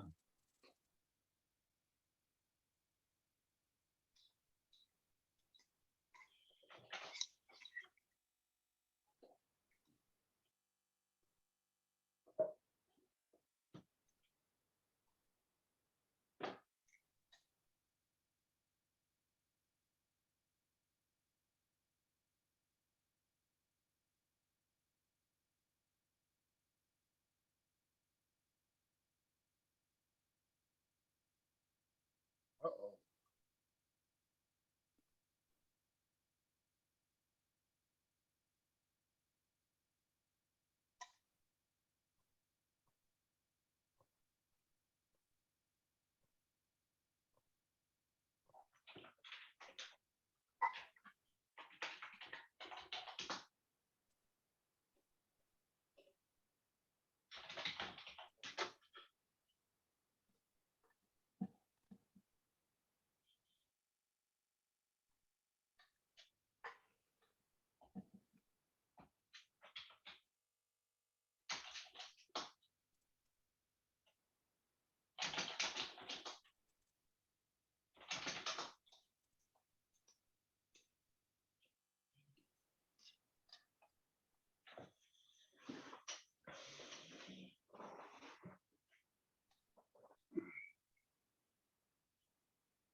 Where is the agoric ESLint config defined? I don't get it.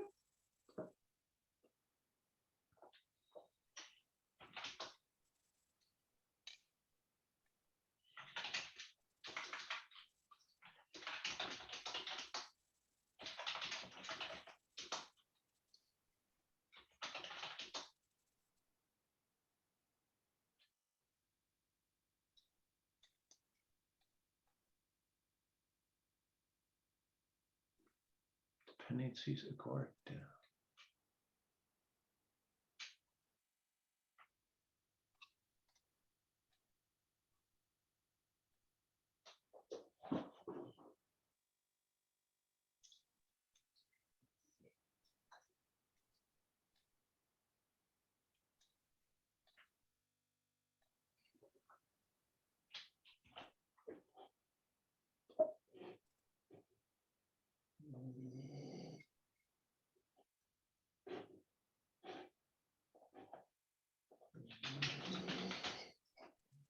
I think there's an endo ESLint config. I wonder how they do that.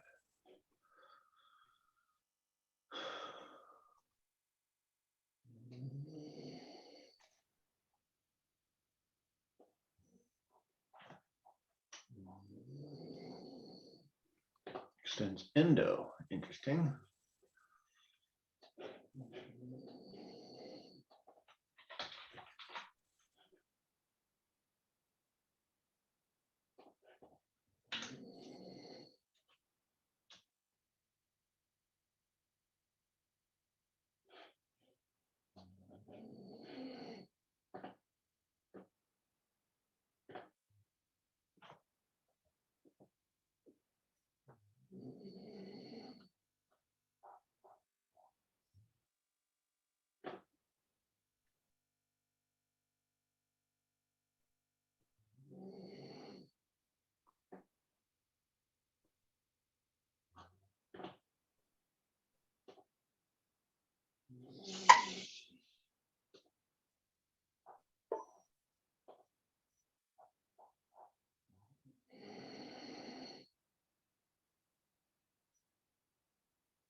I cannot figure out how this works.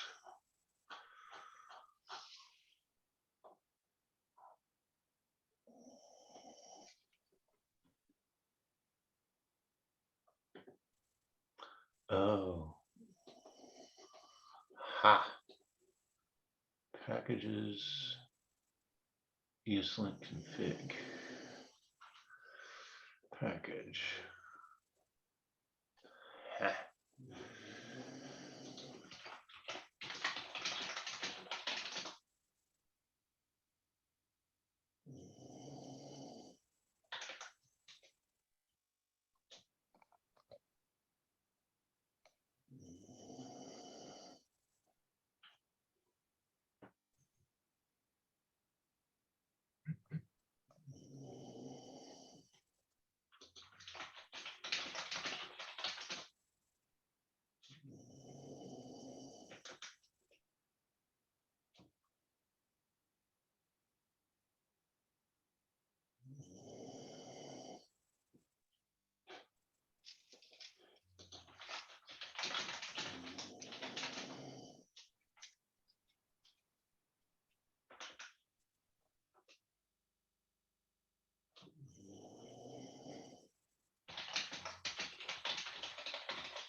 Aha, finally.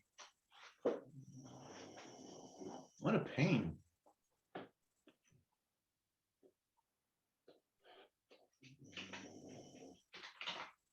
No, it won't. Okay. Restart ESLint server. There we go. Okay. Oh, finally. All right, let the dogs out.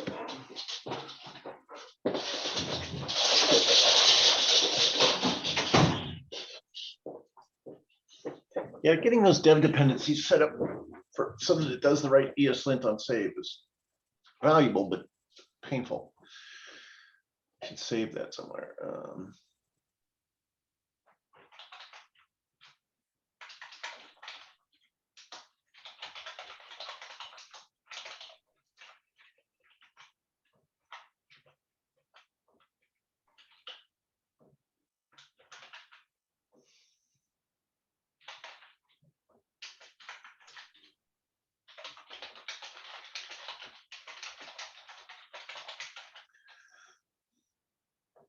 I don't have that sufficiently documented. Where was I?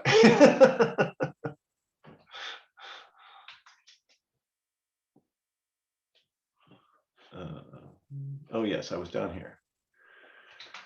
Okay. Keys and values equals payload. What's payload? Oh, that. Encoding. And what exactly are we doing again? Right, so this thing converts JavaScript objects into rholang protobuf stuff. And so the object that I was trying to convert, here,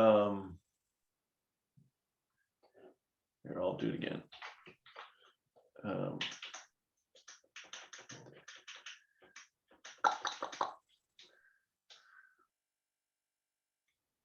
The object that I was trying to convert is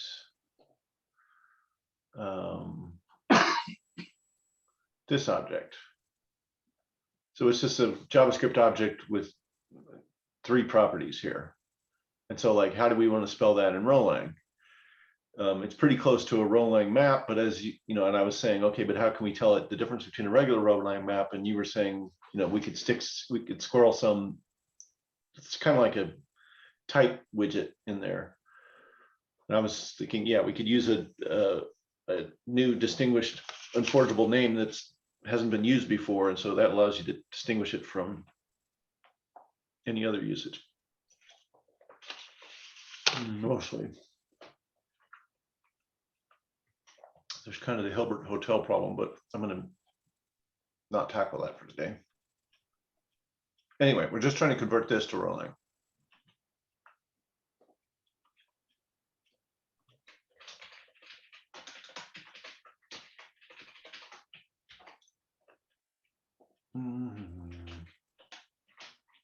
That's not relevant.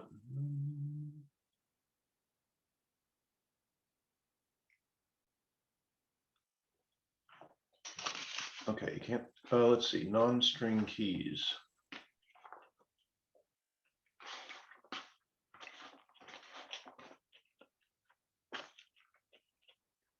I think you can have symbol keys in JavaScript.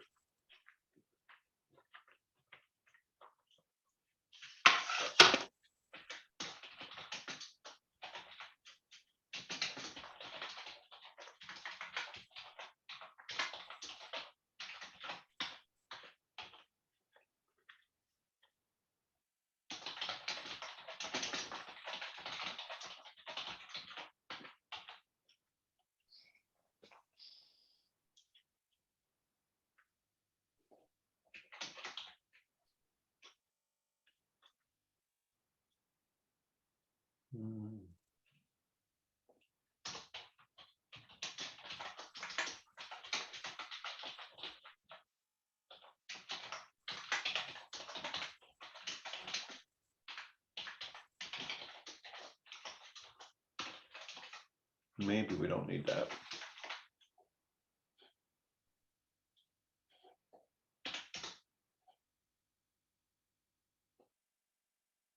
Okay. So now it converted it.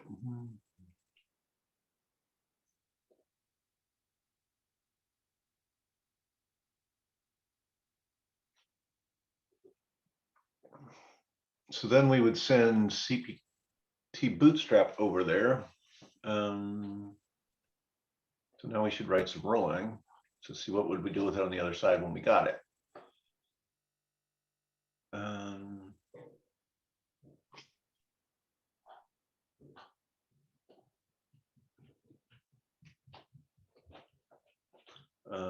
Let's spell this out.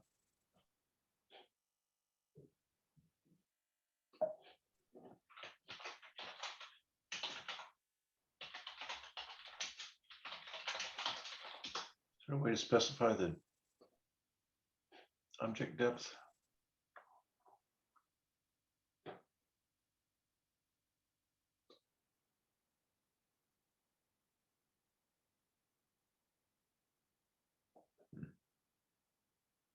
Figured as much.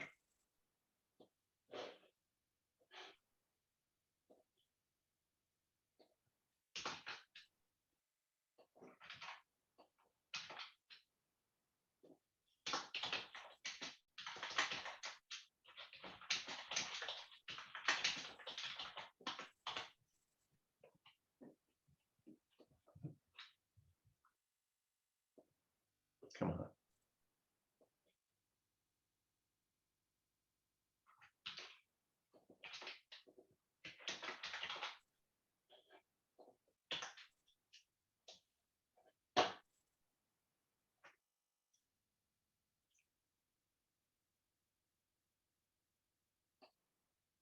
Oh, there's a string, there's a object key there. What the heck?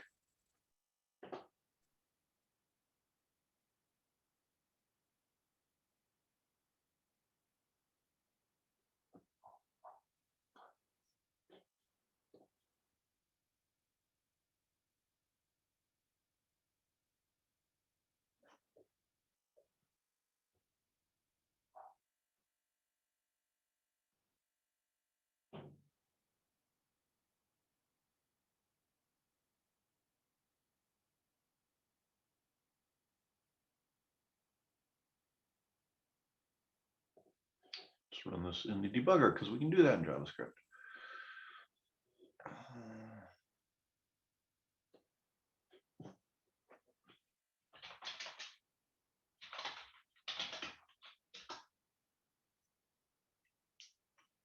What?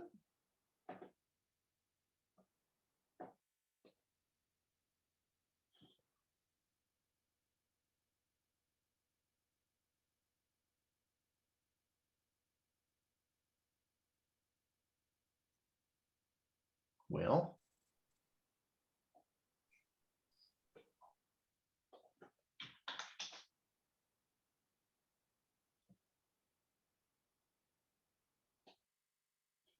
cannot use import. Okay. You get the right version of node. No, I don't. That gets old.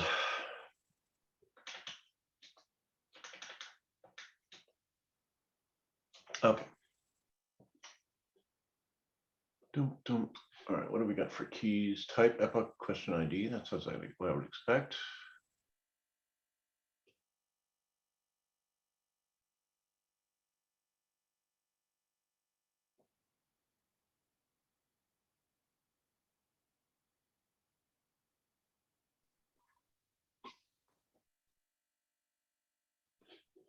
Type. It's a string. Oh, yeah, I guess that's right. X per string.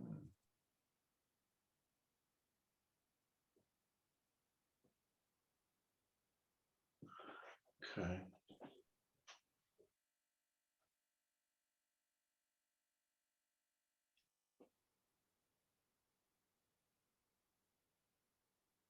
Well, that's annoying. The the inspect tool doesn't do that. Okay, so we'll have to use JSON stringify, which is fine.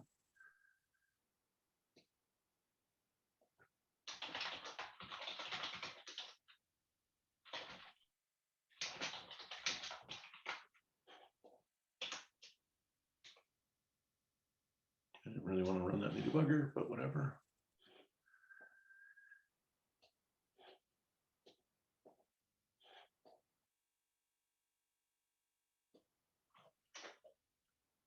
It's still doing it.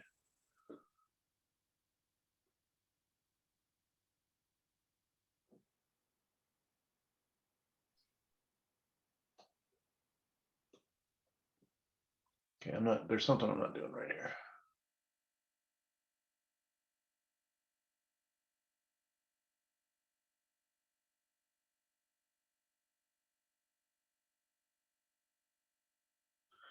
Oh, I wonder if I actually want to do the from entries.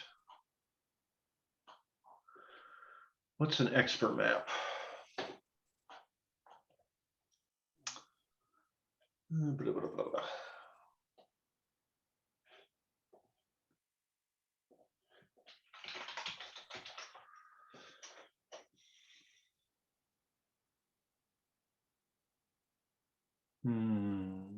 String keys.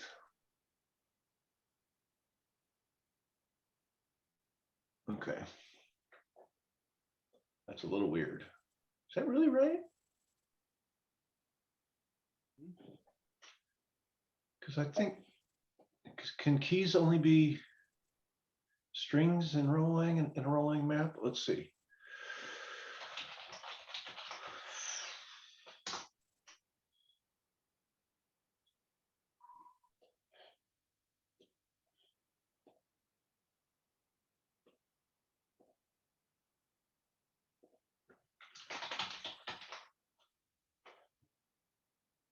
What happened to X per map? Oh. Well, X per.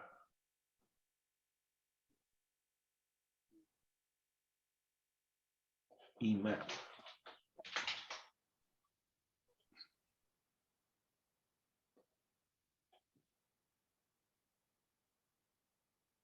Repeated key value pair. Wow, this has changed significantly.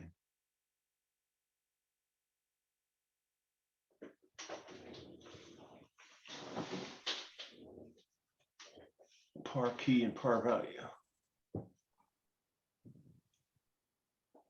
Is this what's running on the blockchain? I think it's not. This must be rholang 1.1 or something.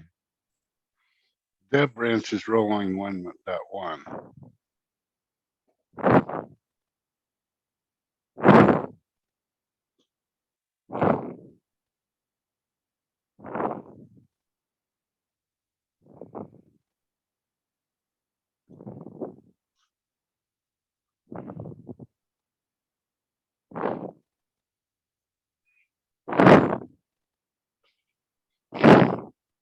Oh, that's very loud.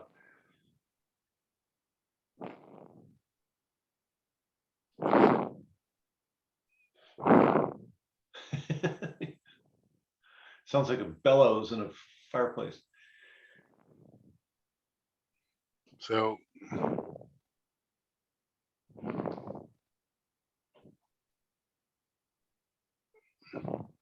for the rholang 1.0, you need to look at version 0.12.5.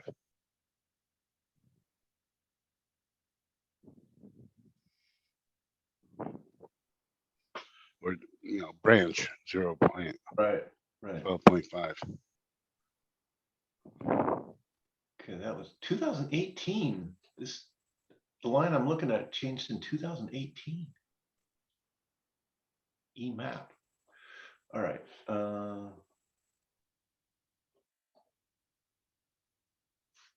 0. What again? 0. Yeah, 0.12.5. No, that's not in this menu. Ugh.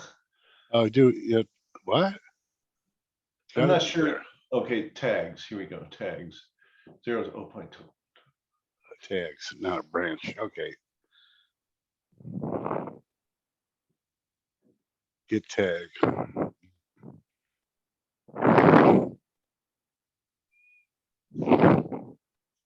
wonder why this is EMAP versus expert map. I wonder where I got expert map. Huh. Well, expert map is what you get in the JavaScript when you get a result from the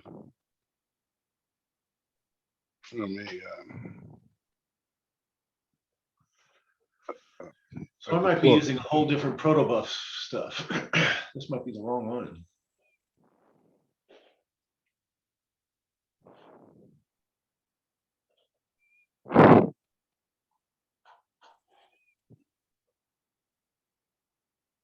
These here are from what? Well,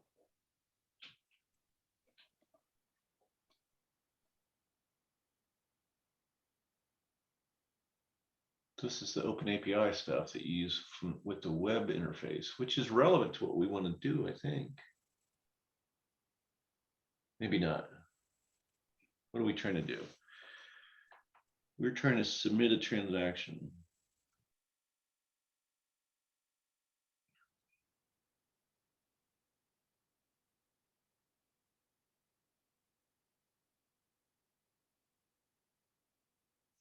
So in the rchain-api stuff, I had a way of converting these sort of protobuf JavaScript things to rholang syntax.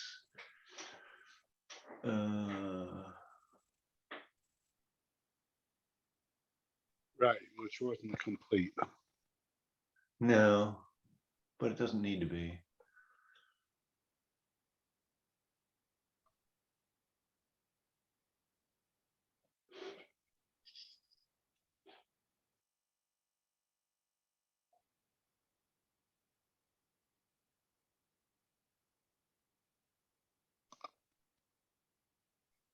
Where'd it go? Codec?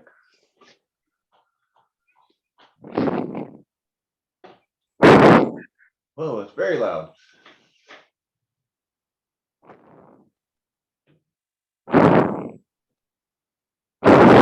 Jim, what are you doing?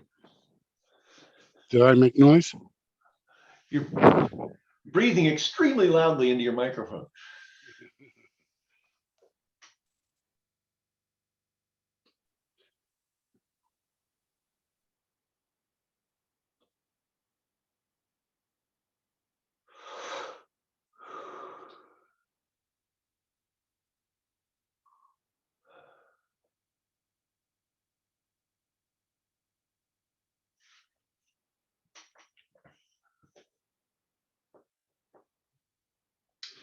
You know what?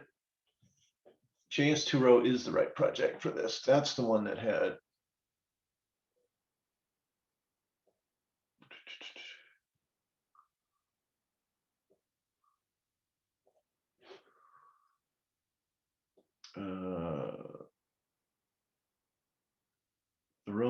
generator.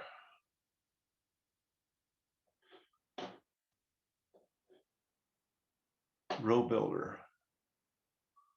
This is the one.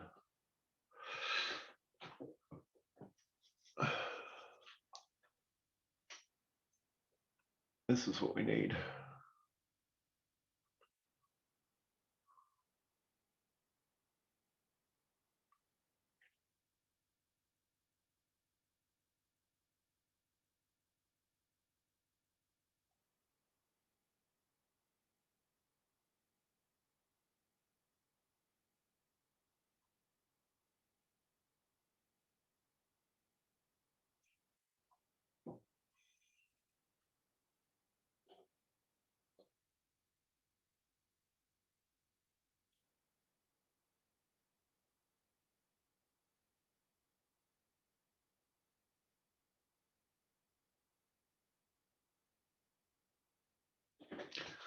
Okay.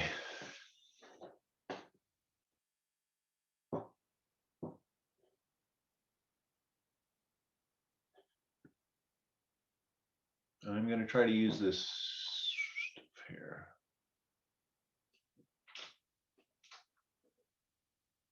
Copy to paste. And then now that I know what the package.json, dev dependencies, I probably want this whole pile here.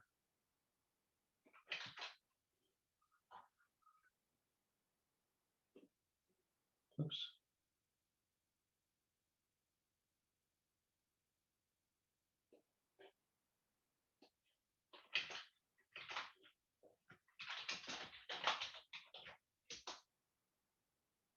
Ugh.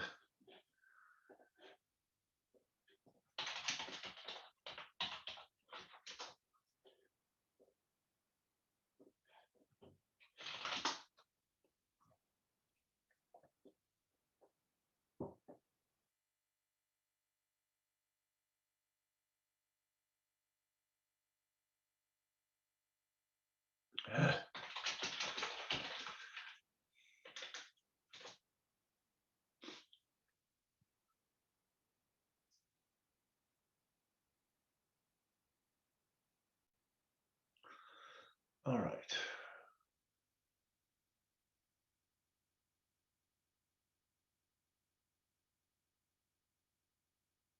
Where was row builder?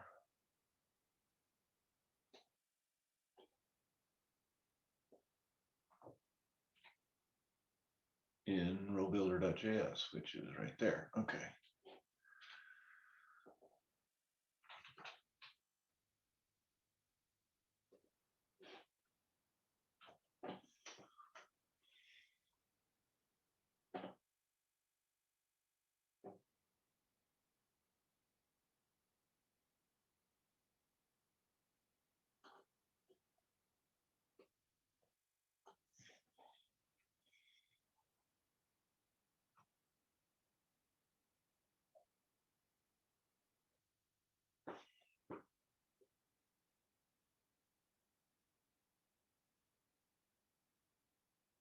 Do I really want to do this? I guess I do.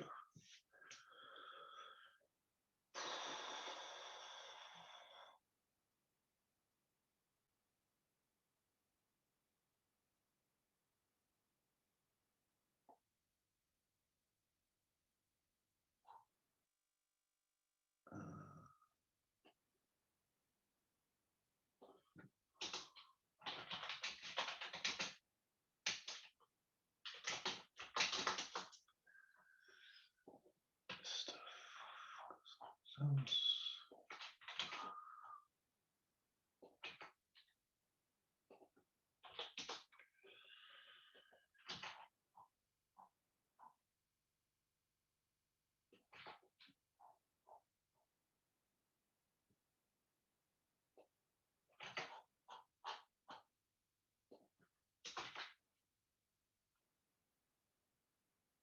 Oh, I see. No, I didn't want to do that from.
I got lists and map, but no sets.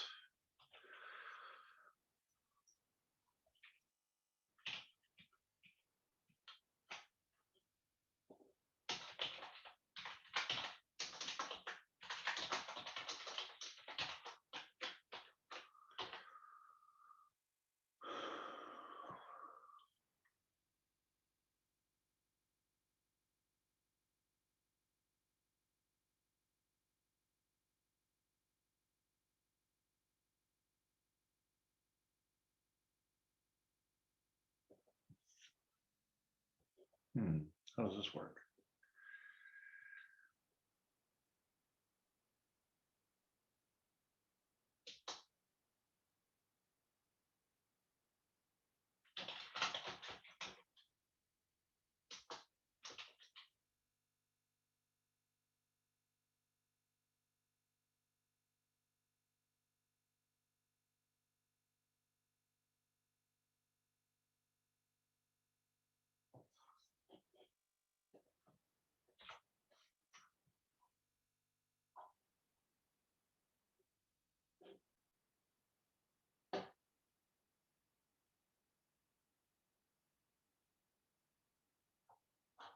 Oh.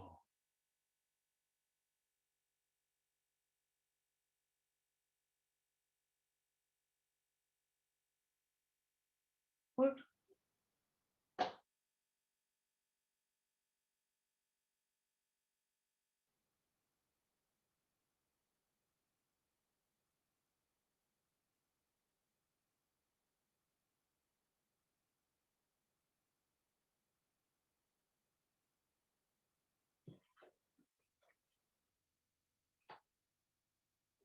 Interesting.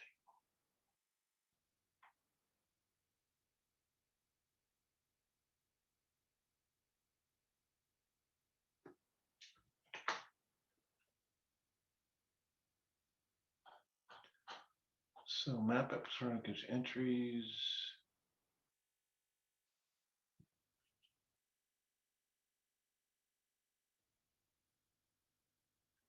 Key and value.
Oops.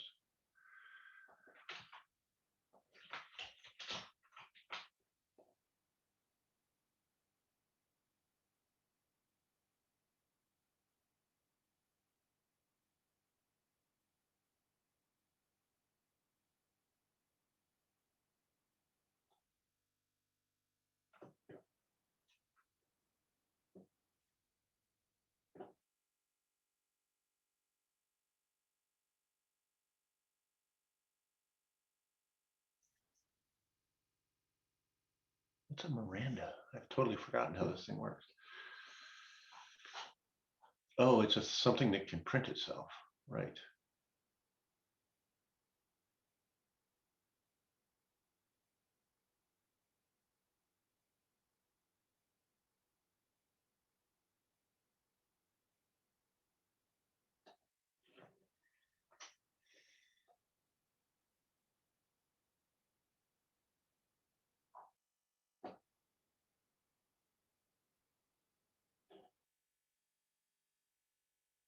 Key is a string. Okay, so we don't recur on that one.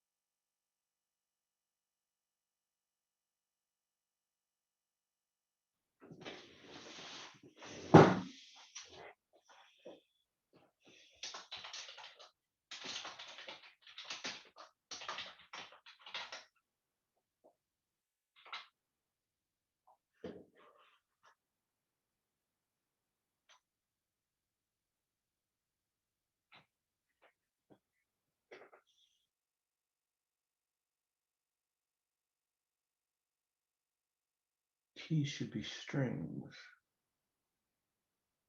I see. It's not convinced.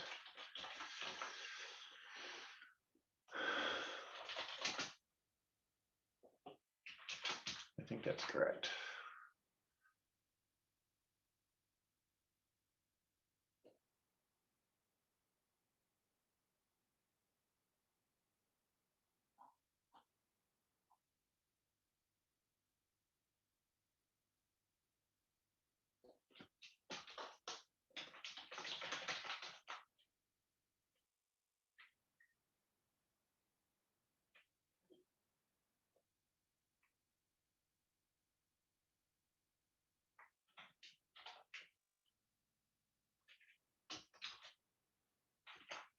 Okay.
All right. So.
Right. Okay, JSTRO package.json type module.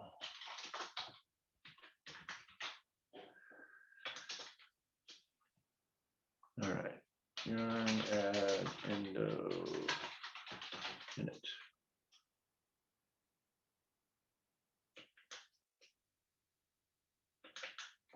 capTP.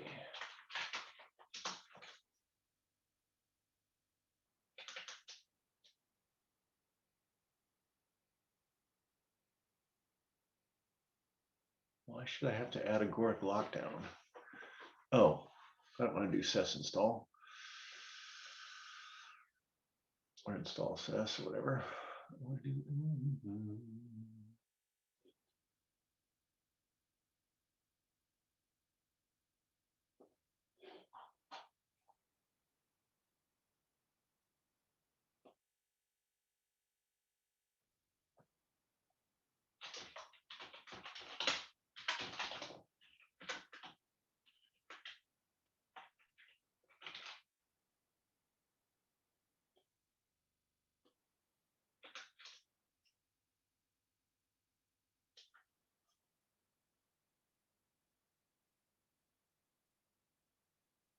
Why are you trying to do install?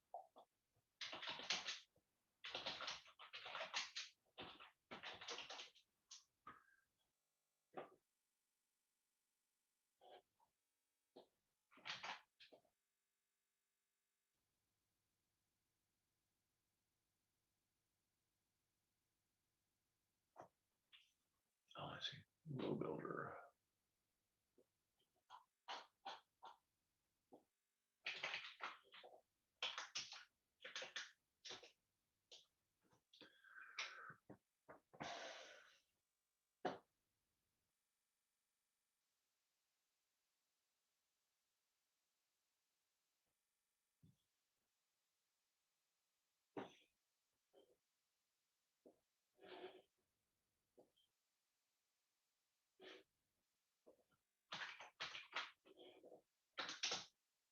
Aha!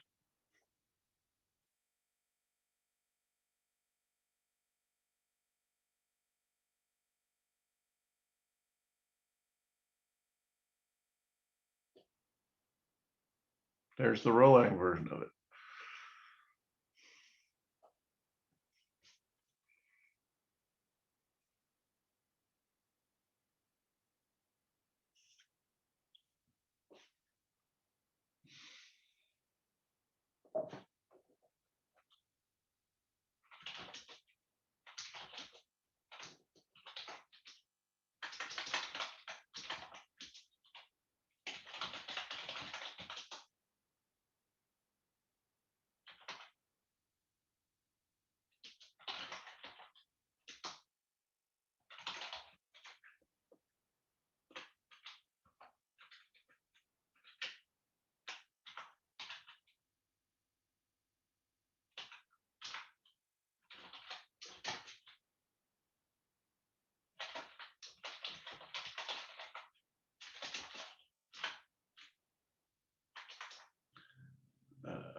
Well, okay. What did we just build? It's 1210.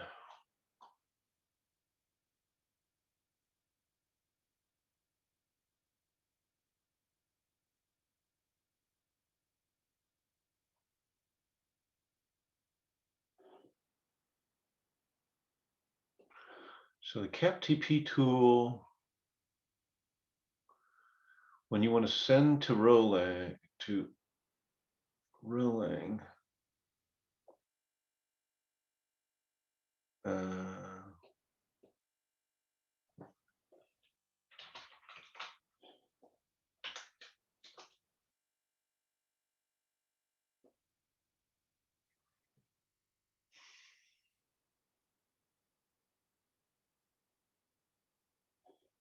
now that's not rholang that will actually run.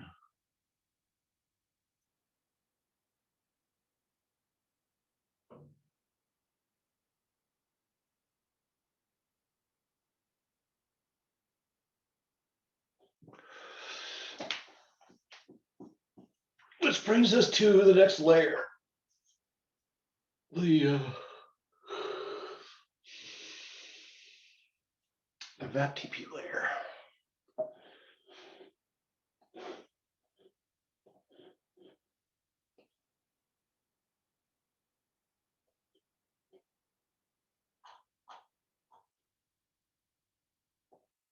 Two-way reliable messaging.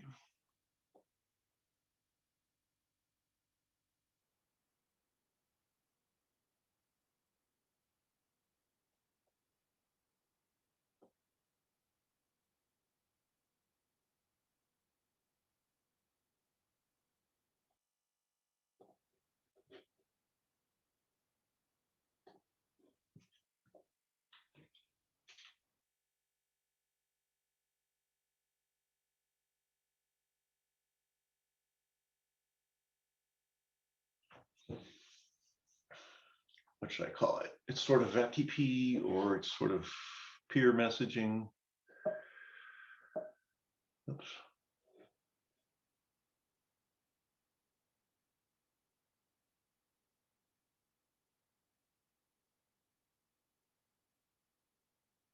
Um,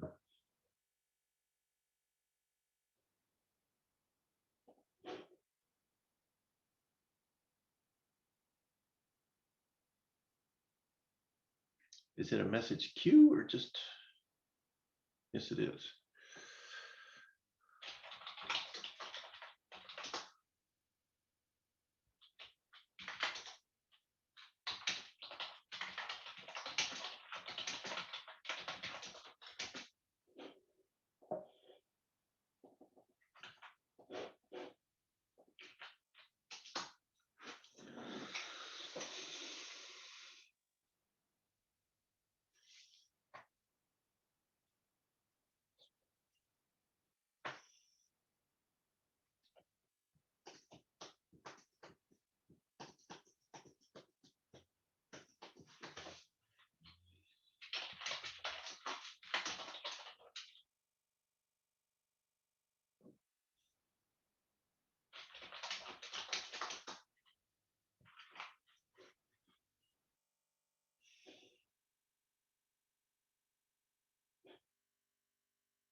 rchain-api source.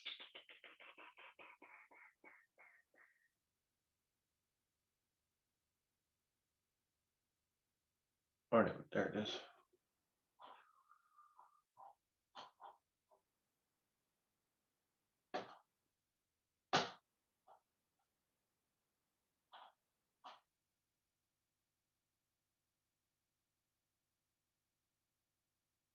There's observer. Okay. Validator. Right.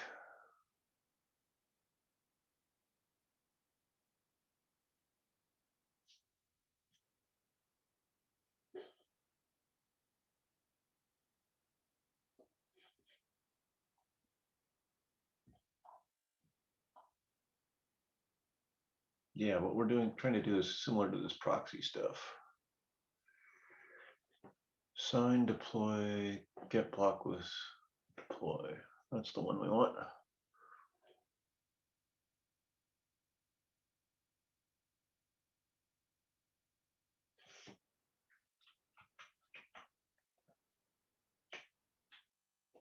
Term is the conventional name there.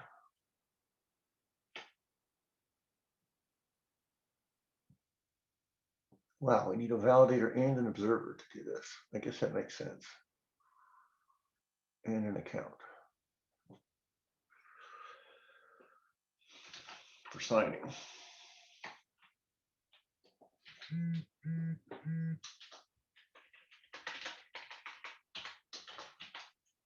Why don't you reformat on save? That really bugs me. Oh, because I got this thing. No, still.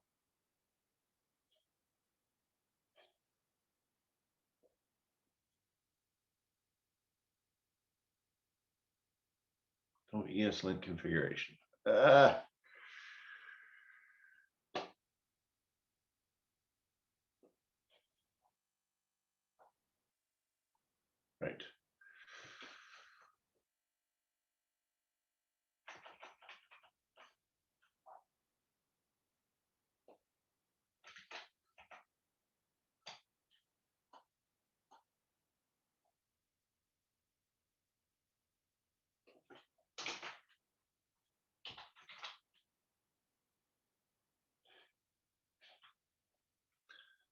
And then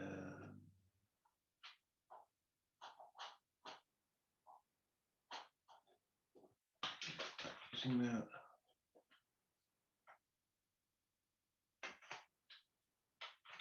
There we go. Oh no, dot. Let's see.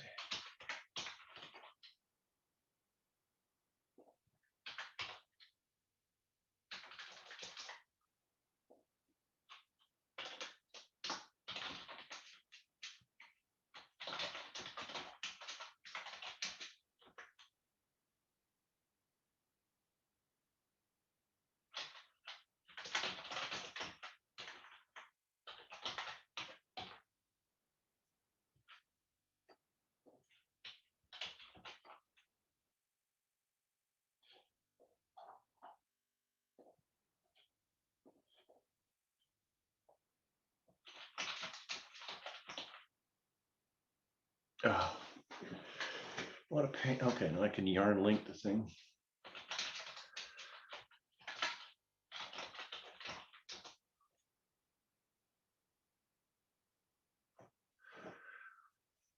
Oh, crap.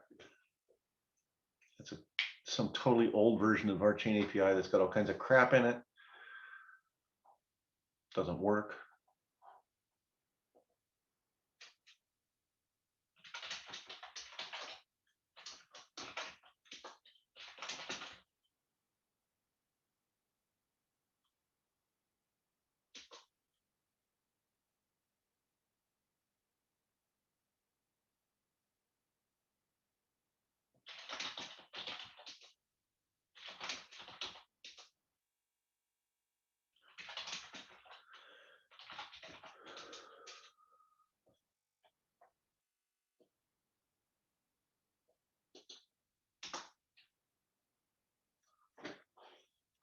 Okay.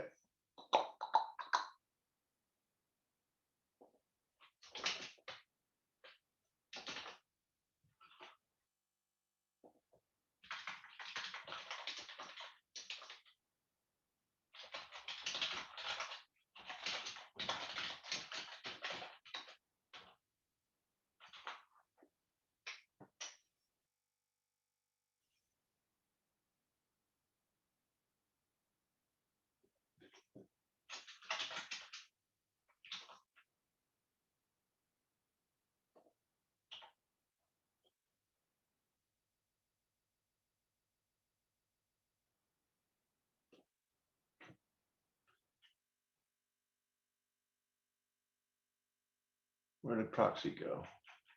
Ugh.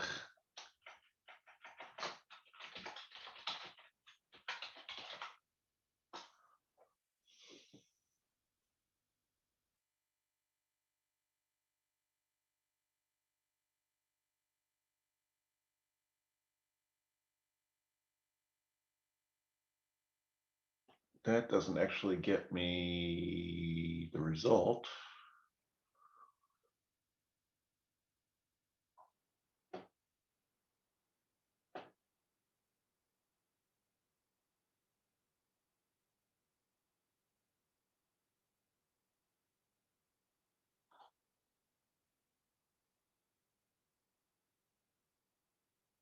Right, this one does.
I did add rchain-api to the project dependencies. What are you talking about?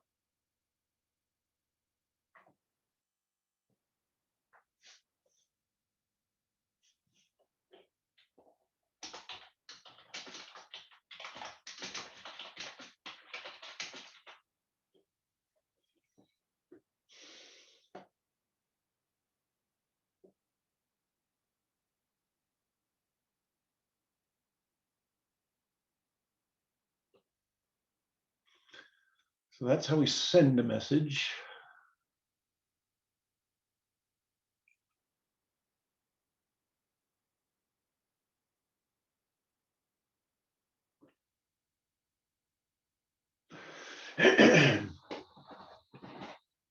Sort of. Because we also have to be polling.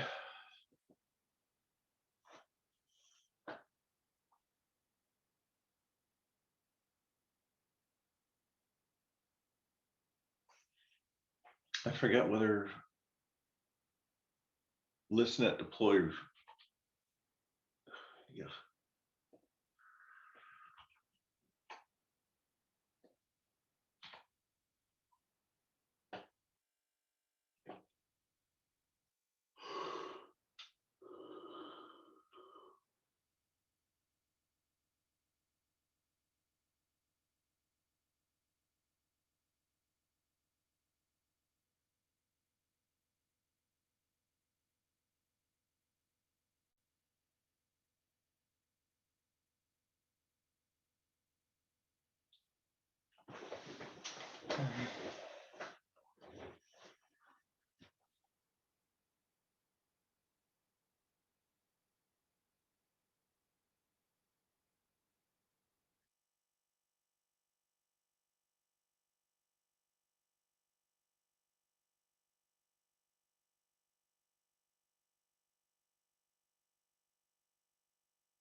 Oh, okay, so that's the one. Start term is the one that makes sure that it's in a block.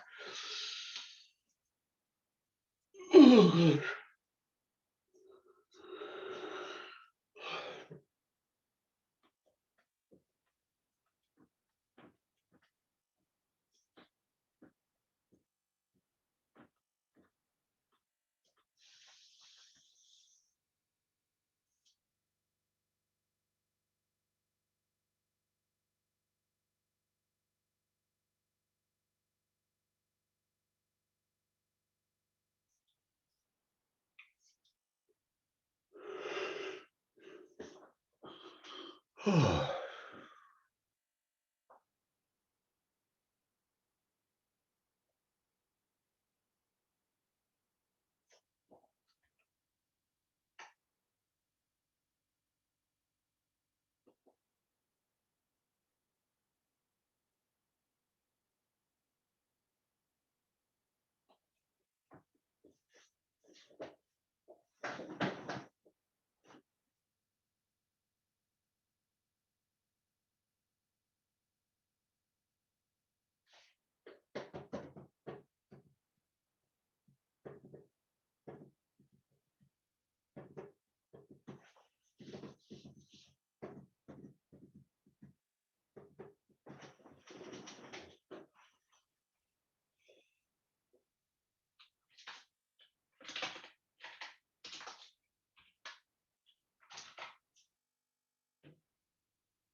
they're in, what's it called? Observer. No.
I did.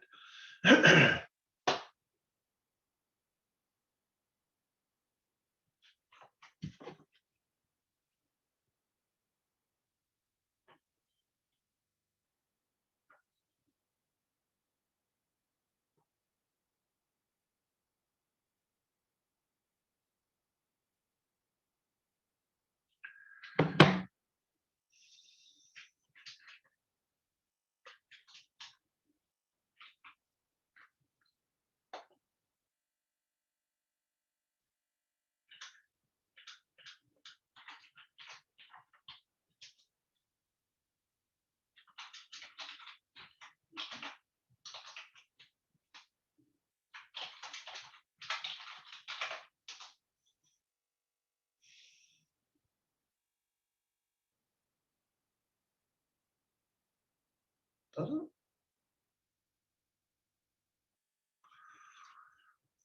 Okay.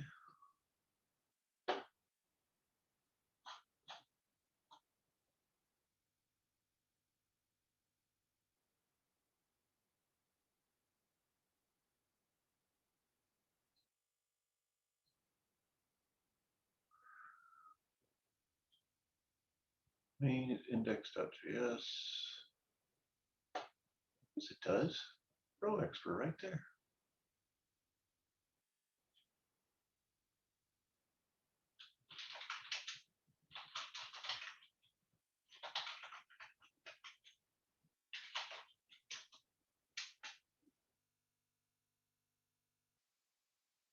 Right there.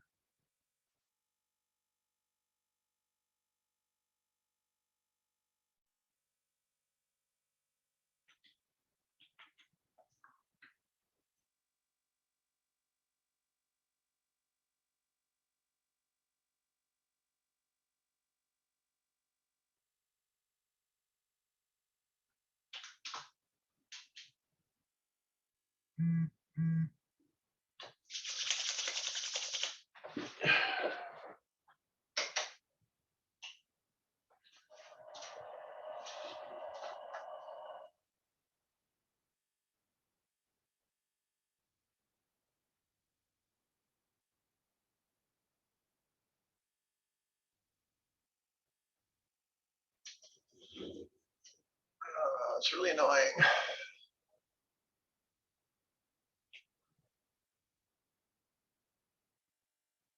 Don't need that one. Don't need that one.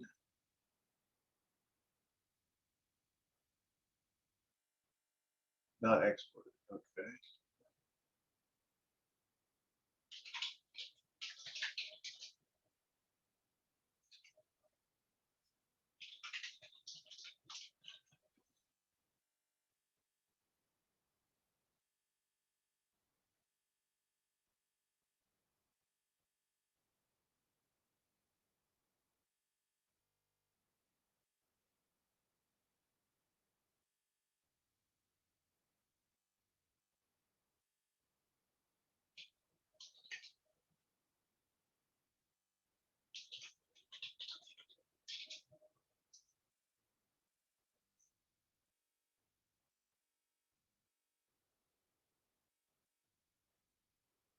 It is.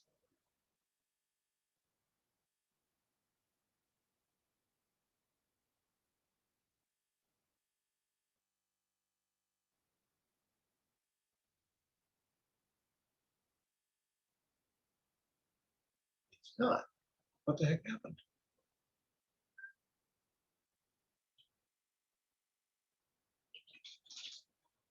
It's right there.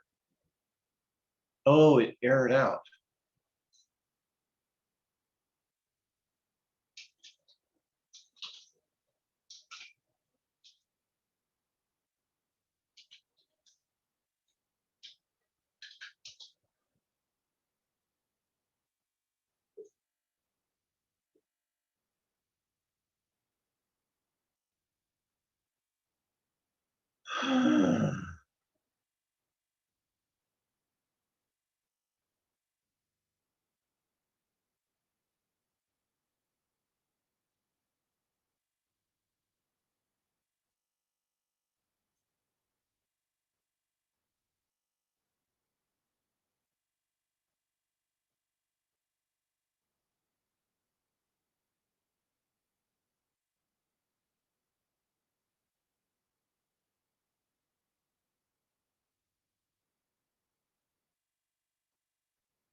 Yes, it does.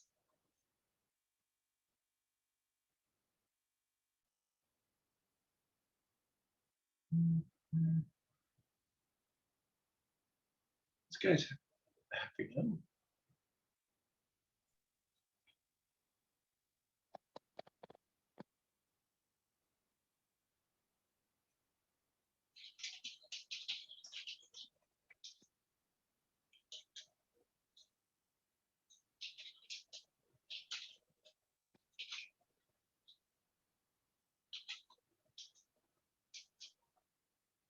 It's right there.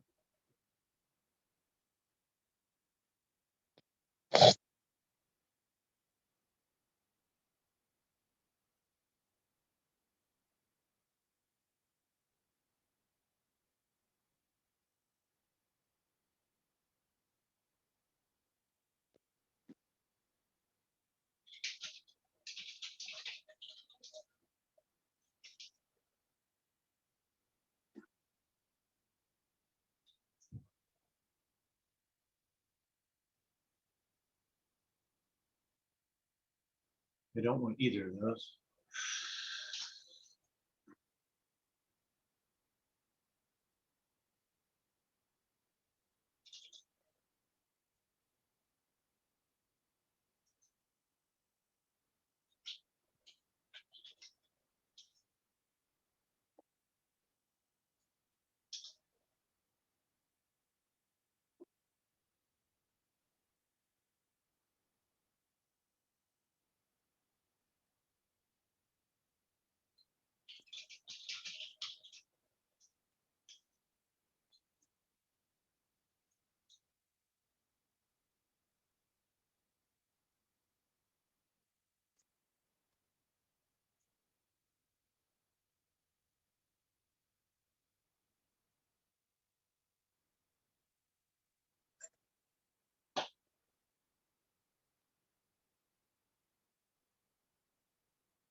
Well, let's see.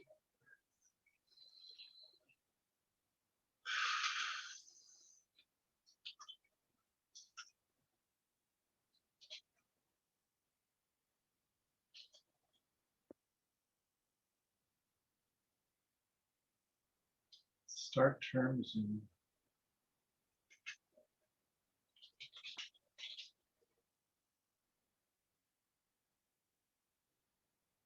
that's right.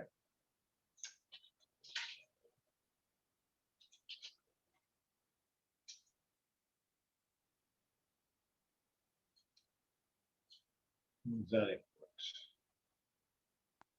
voicing.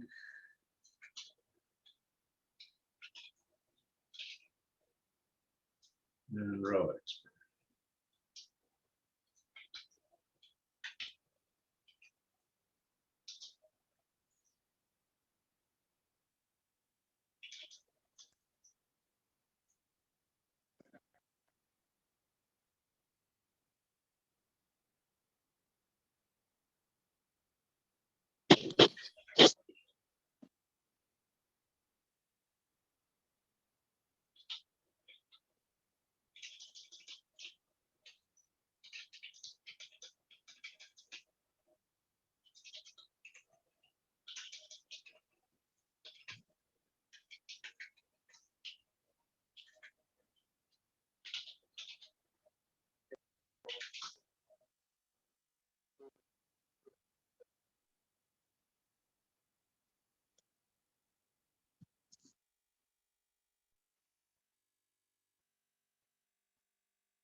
Yeah. Why do we care about Google Protobuf?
We care about Google Protobuf because we're going to have to sign something in order to send it to Rchain. Okay. Codec.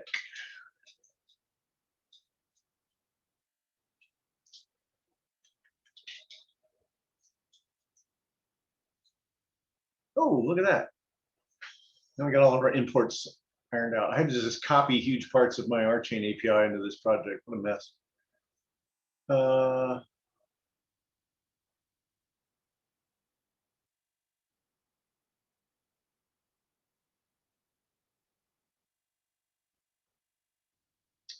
Okay, so now we need to make ourselves.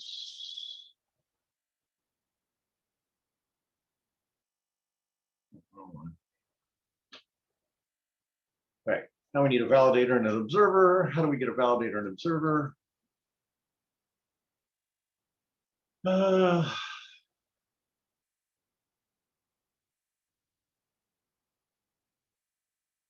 crud.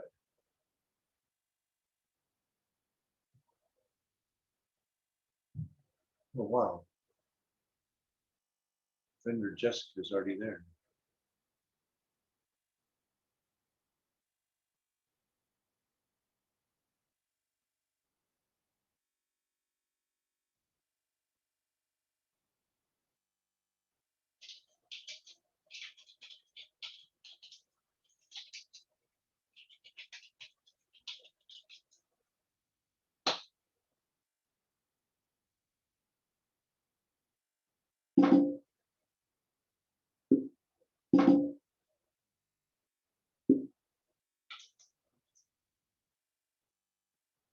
Ah.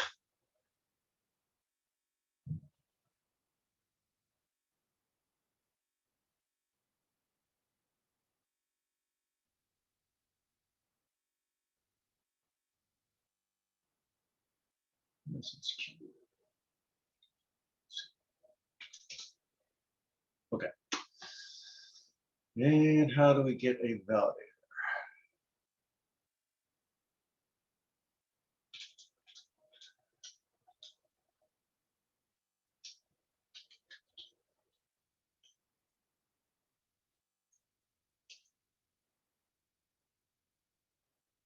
No shit.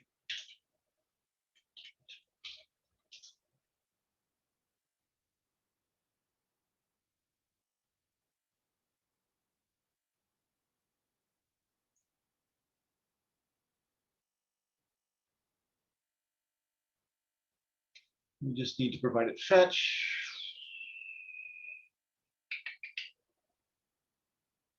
And don't I have a version of node fetch someplace?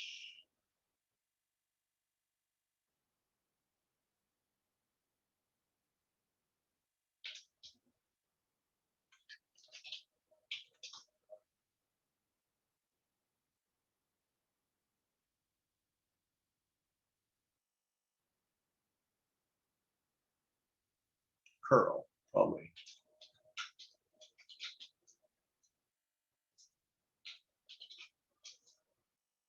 Yeah.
All right, so what shard should we use? What's the,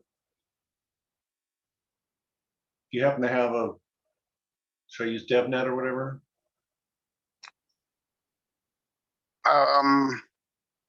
I wouldn't use DevNet. I would use testnet or robot. Okay, where's robot? Where's the, Robot.net :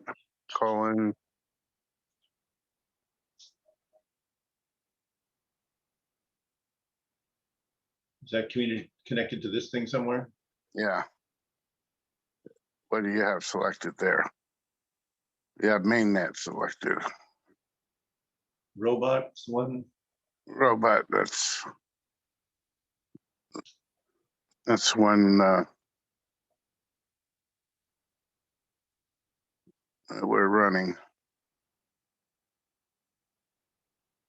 Well, the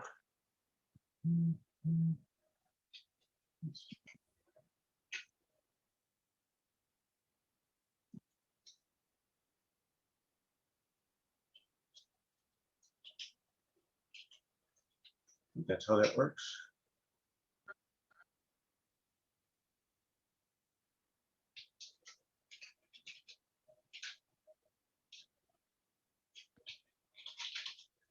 Is that also an observer node? yeah.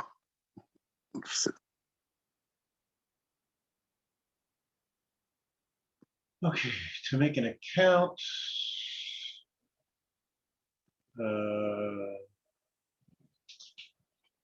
That's where the private key comes in, but I'm going to skip that for now. You can use the Bootstrap account.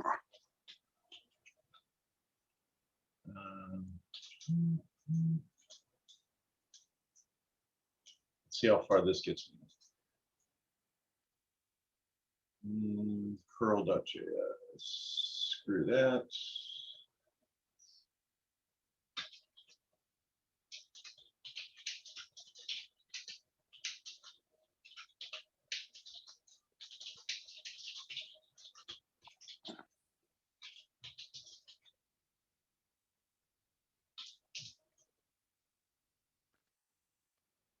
Ah, right.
Cannot assign to read-only property upon receive. capTP tool 27. All right.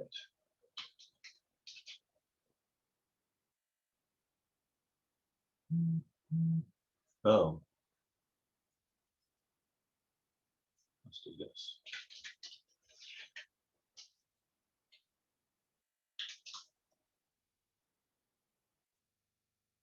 To do, start polling, call dispatch when the message is available. Okay. I wonder if it actually sent something. Well, no, I think we'll change that here.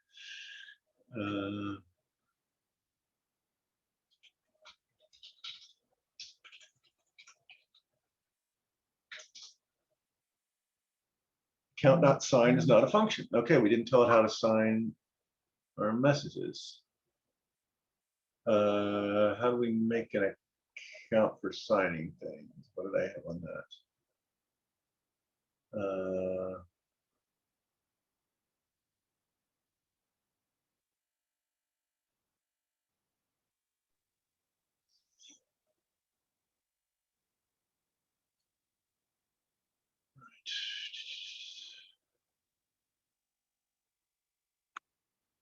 Voicing.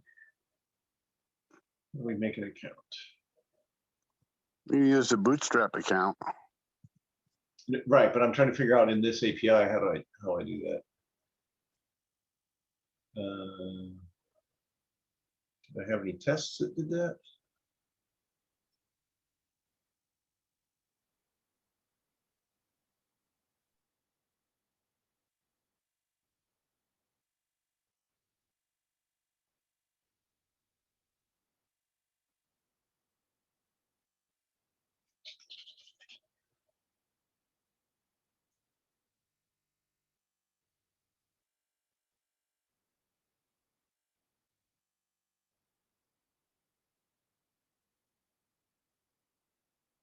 No. Okay.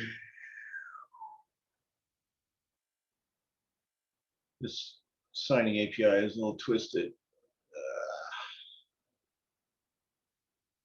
So the account, oh, it takes a string and gives it back a deploy request.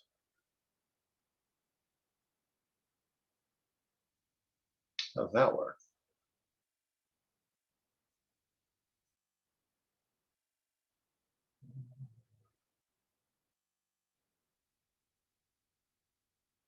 Deployed data.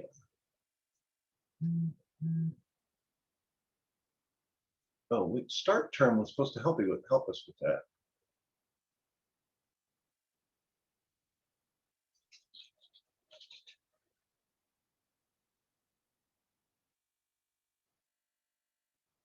Count sign term.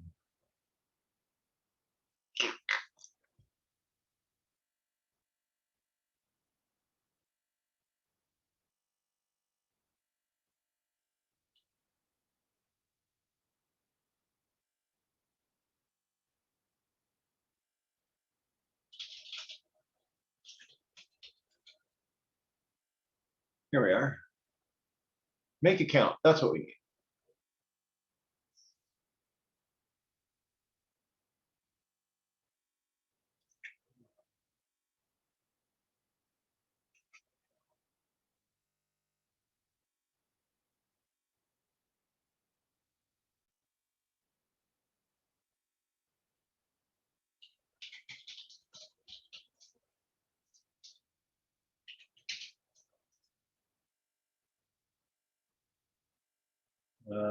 And it wants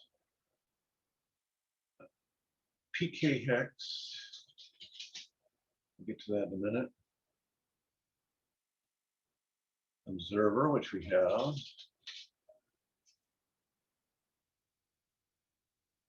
And set timeout.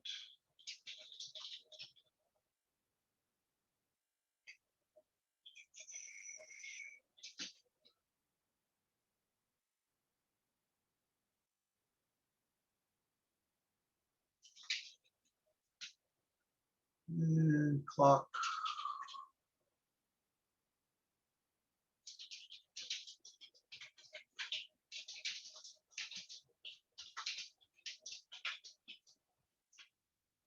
What does clock give you?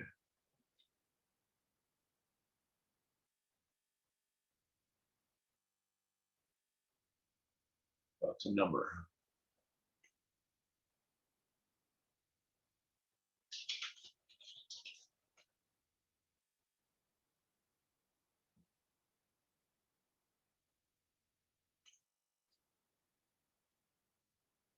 And what else? The period. What's a reasonable period?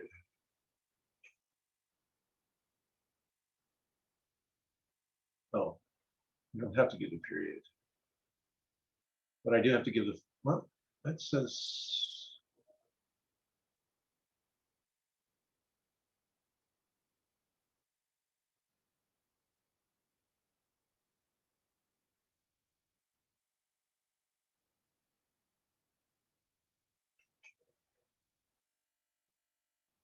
why are you not happy with me? Argument matching this binding pattern was not provided. I think it was, but anyway, okay. So can you give me the private key and hex?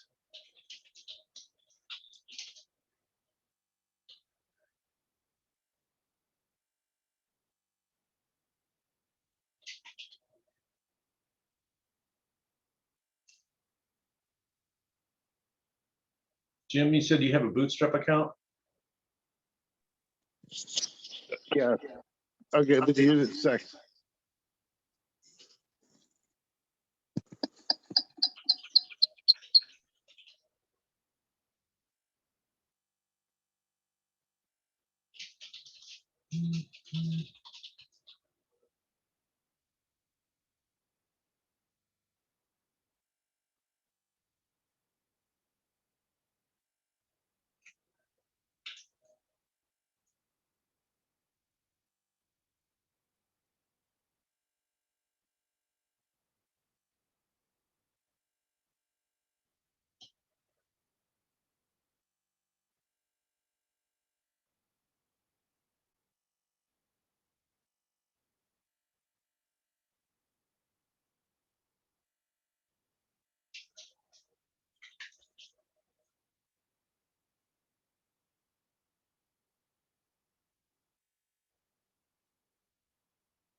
Don't think I have it.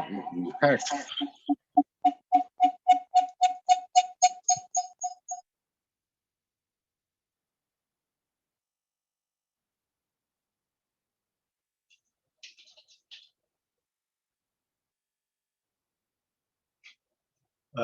What form do you have it in?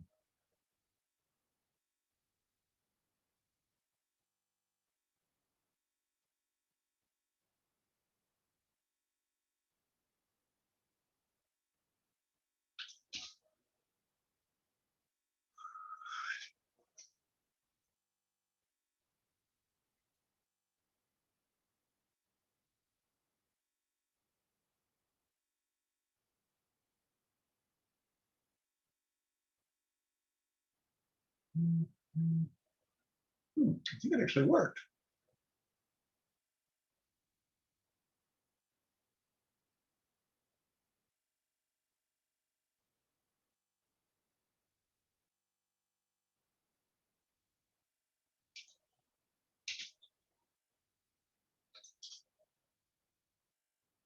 Not quite.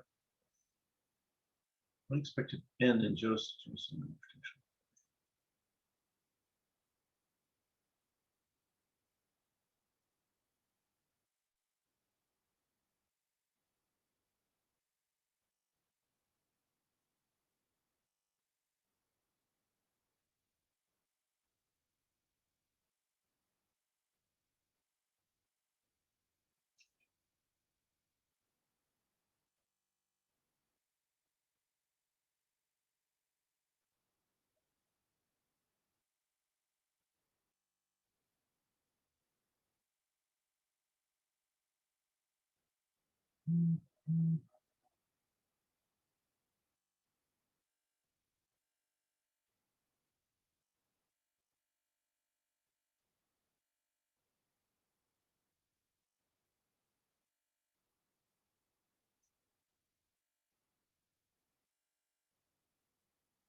Ah, okay, got the wrong API base there.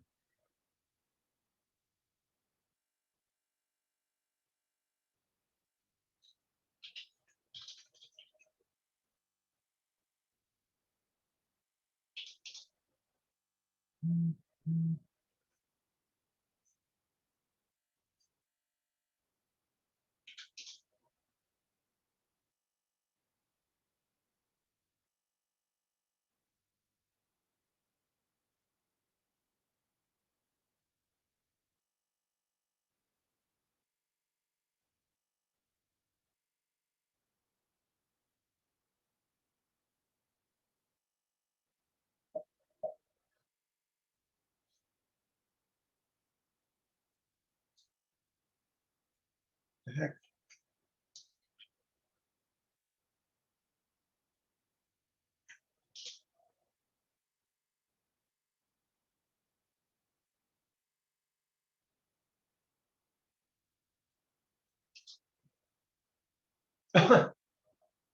Two extra slash, got it. Oh boy. You never know.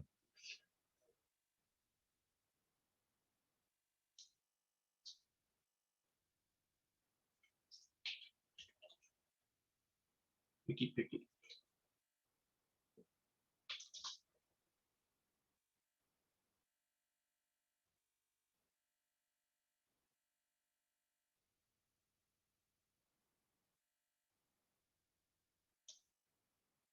All right, it's trying to sign something.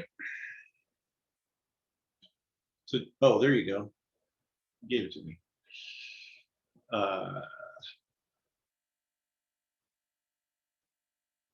Copy, export, bootstrap, account equals paste.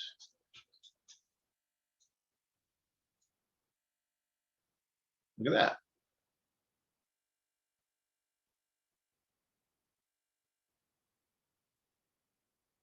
Okay, so the term is still not good rholang. We should get an error back.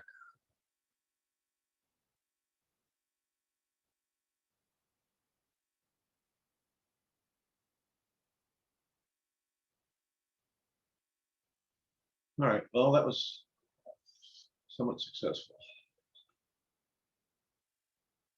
I'm going to check this stuff.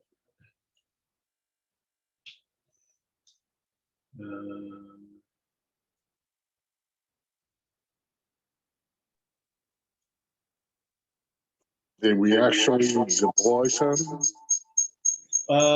We sent a deploy message. I think it's going to result in an error. I don't know if you can look at the logs.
Right, the CTP bootstrap is what I sent there. I mean, it's a rholang expression, but let's see.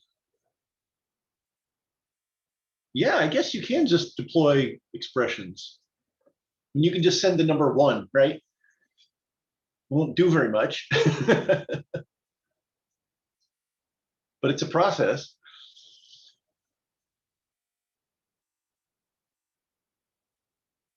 So there's the signature, and it's valid after block 146.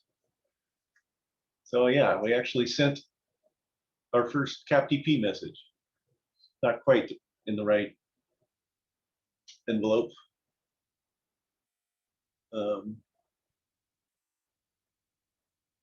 But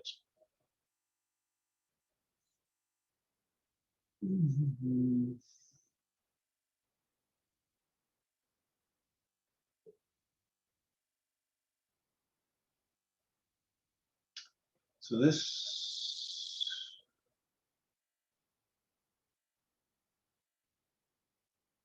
yeah, I got to figure out how my packages fit together. I don't know.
I don't want to do that. Oh, yes, I do want to do that.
So HTTPS is the power to connect to the internet using Node's API. And then we just flip things around to look like the browser API, because fetch is standard and the Node API is not. And then given network access in fetch form, you can make a rnode client. And one of the things that the rnode client lets you do is talk to a validator given a URL or an observer given a URL. And then we grab our private key out of the environment. And the account abstraction here is something that can sign. And in order to sign, you have to You have to have a recent block number, so that's what we use the observer for, is to get the valid after block number. And the account is where I did the polling, where you want to, keep retrying until you can see the results of your deploy. So that's why it has set timeout and clock, I think. And then that should have been defaulted altogether, but I had to put an empty object. That's where the flow price goes.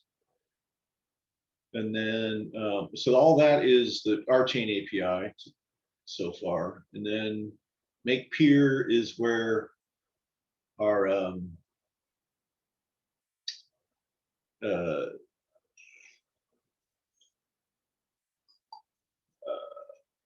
two-way reliable messaging comes in.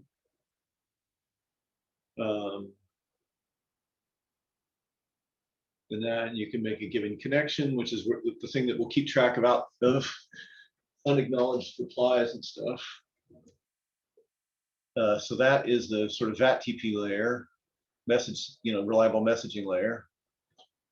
And then once you have that, you can make a capTP connection. And so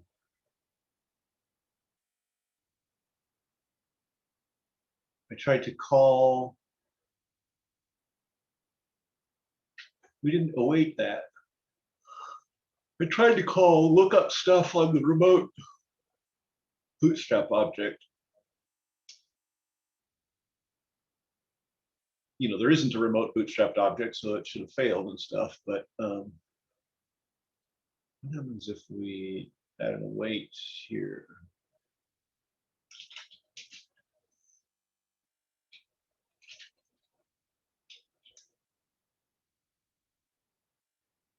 It's doing the same thing.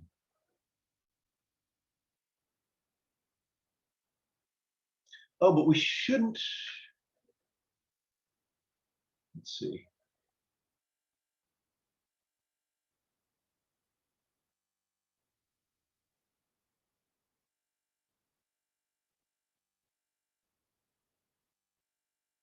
When we send, we shouldn't block waiting for the return.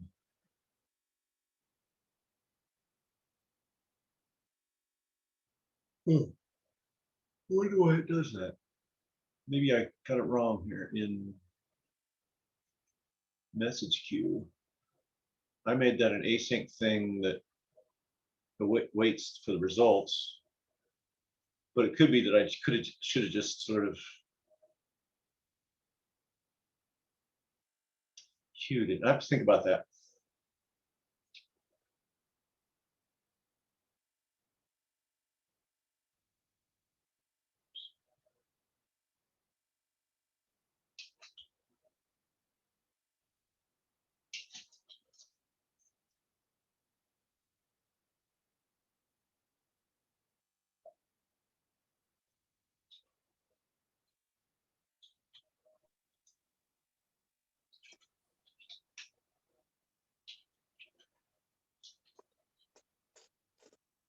So we almost talked to agoric. What did we do? We almost took an agoric style eventual send and sent it to rchain. We did send the message, but we didn't prepare rchain to receive it. Well, we sent what we sent was, hello, is anybody there? Which looks like capTP bootstrap question 1. Yeah.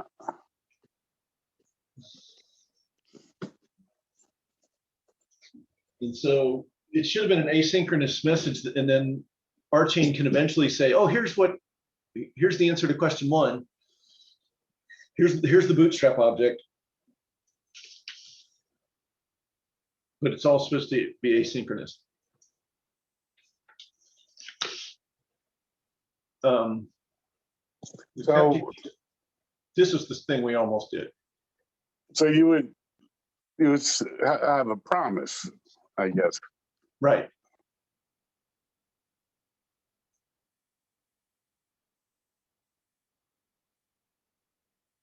This is to get the bootstrap message on the rchain side. And so what we have to have is on the rchain side has to be ready to receive these messages and treat them as capTP messages. So we don't want to just send this thing naked. We want to send that object to something on the other side that's listening. So when we set up, Can we just wrap that into yeah, a contract that does capTP? exactly.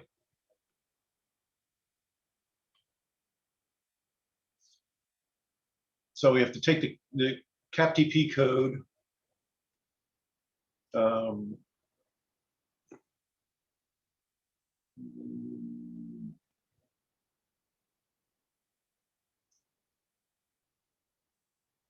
and there's a chunk of this that we don't need.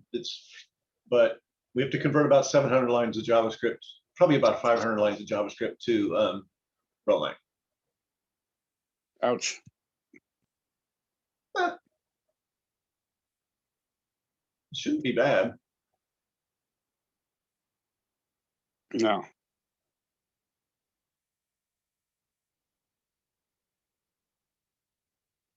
Especially since And then we're half done. No, we're kind of all the way done. I'm not sure what you mean. We can completely send. Well, we can do capTP back and forth between our node and JavaScript, but the messages that come, well, but there's no, blockchain signature stuff. There's no, well, the party that sends to rchain signs their own stuff. And then the results that come back, it would be great if we could go find all the validator signatures, which is they're probably not too hard to get.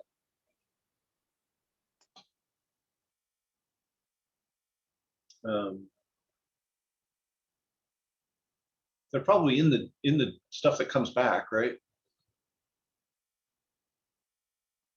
Whenever you get information about a block, it's got all these signatures. Where's the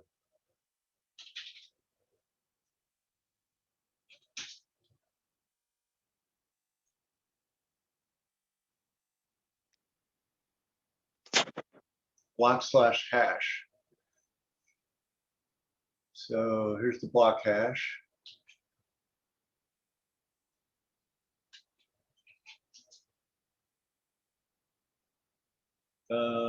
Yeah, so here's the public key of that validator and the amount of stake that it has, and justifications. Somewhere in here is a signature. Sig. So I take it there's not a whole lot of validators in this shard. One. Yeah. But if we look at testnet,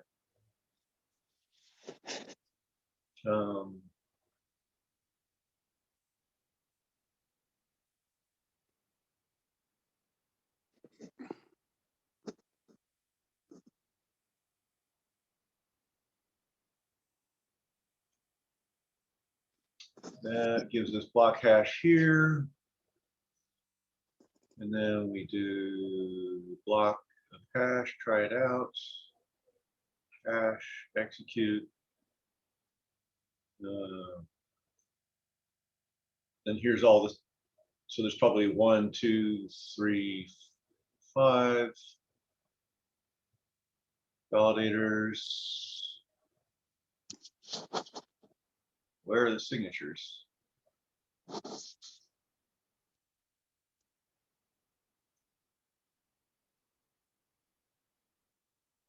only one signature. That's interesting. Well, you have to believe the validator keys anyway. Well, no, usually the way it works is you get signatures from validators that have 2/3 of the stake. Right. So here's the stake. They all have the same amount of stake. So I would have to get 2/3 of these validators. Now, it could be that the justification structure somehow does magic that entails all that, but I don't think so. Because they have independent private keys, so there's no way to get any less than a signature per relevant node. I don't think. Now, actually, if you use a trusted observer, Yeah, that's what we're doing so far. This is if you don't trust the observer. If you, Right. you know, to go and get all the keys and stuff like that, all the signatures and stuff, is if you don't want to trust the observer. You only want to trust the aggregate of the validators. right? But for the purpose of demonstration, Sure, sure. we can believe it. Yeah, exactly. For the purpose of demonstration, that's what I was kind of starting with here. Is we can go and show a whole IBC node running. That would be awesome, man. I'm really glad I hung around today. Of course, I got a lot done while you were fussing here because I wasn't talking much. All right.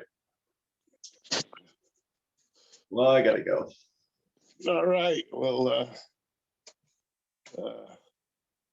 should I chop off the first part with what's his name? Thomas? Thomas. He because he didn't really have any questions. Did he? I don't know. We talked a little bit about Okay, I'll leave testing it. stuff, whatever. All right. Later. Bye-bye. Bye.